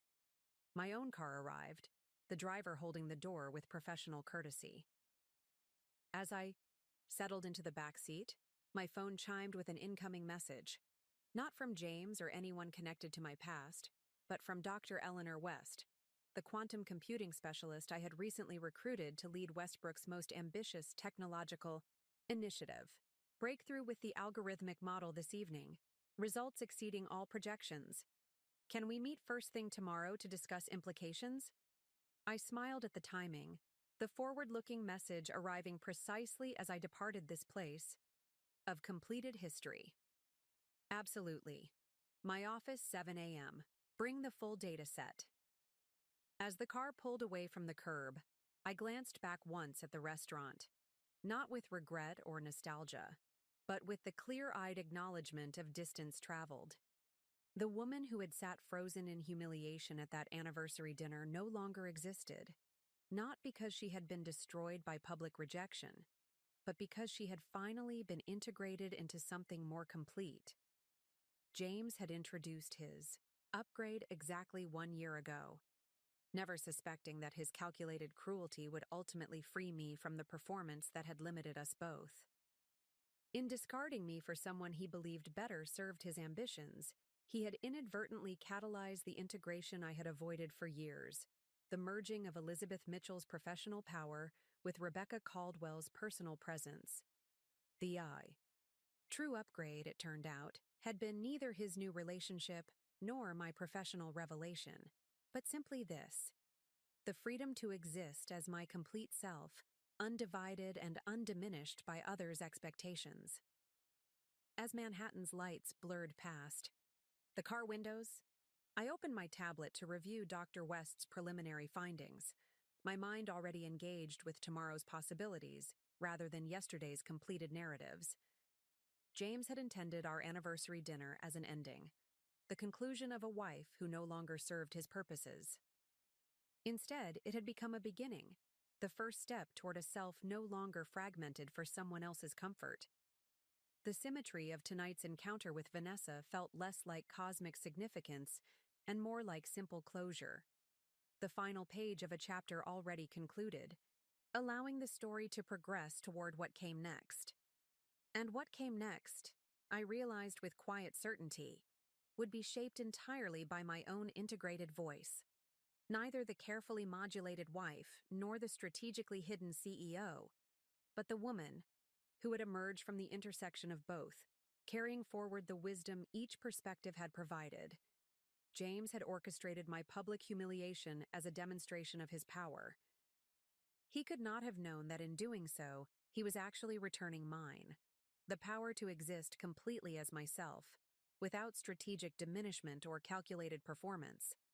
In the final accounting, his attempt to showcase his upgrade had revealed something far more valuable: the recognition that I had never needed upgrading at all, only the courage to stand fully in the light as exactly who I was. That courage, once found, had transformed everything. Up next, you've got 2 more standout stories right on your screen. If this one hit the mark, you won't want to pass these up. Just click and check them out. And don't forget to subscribe and turn on the notification bell so you don't miss any upload from us.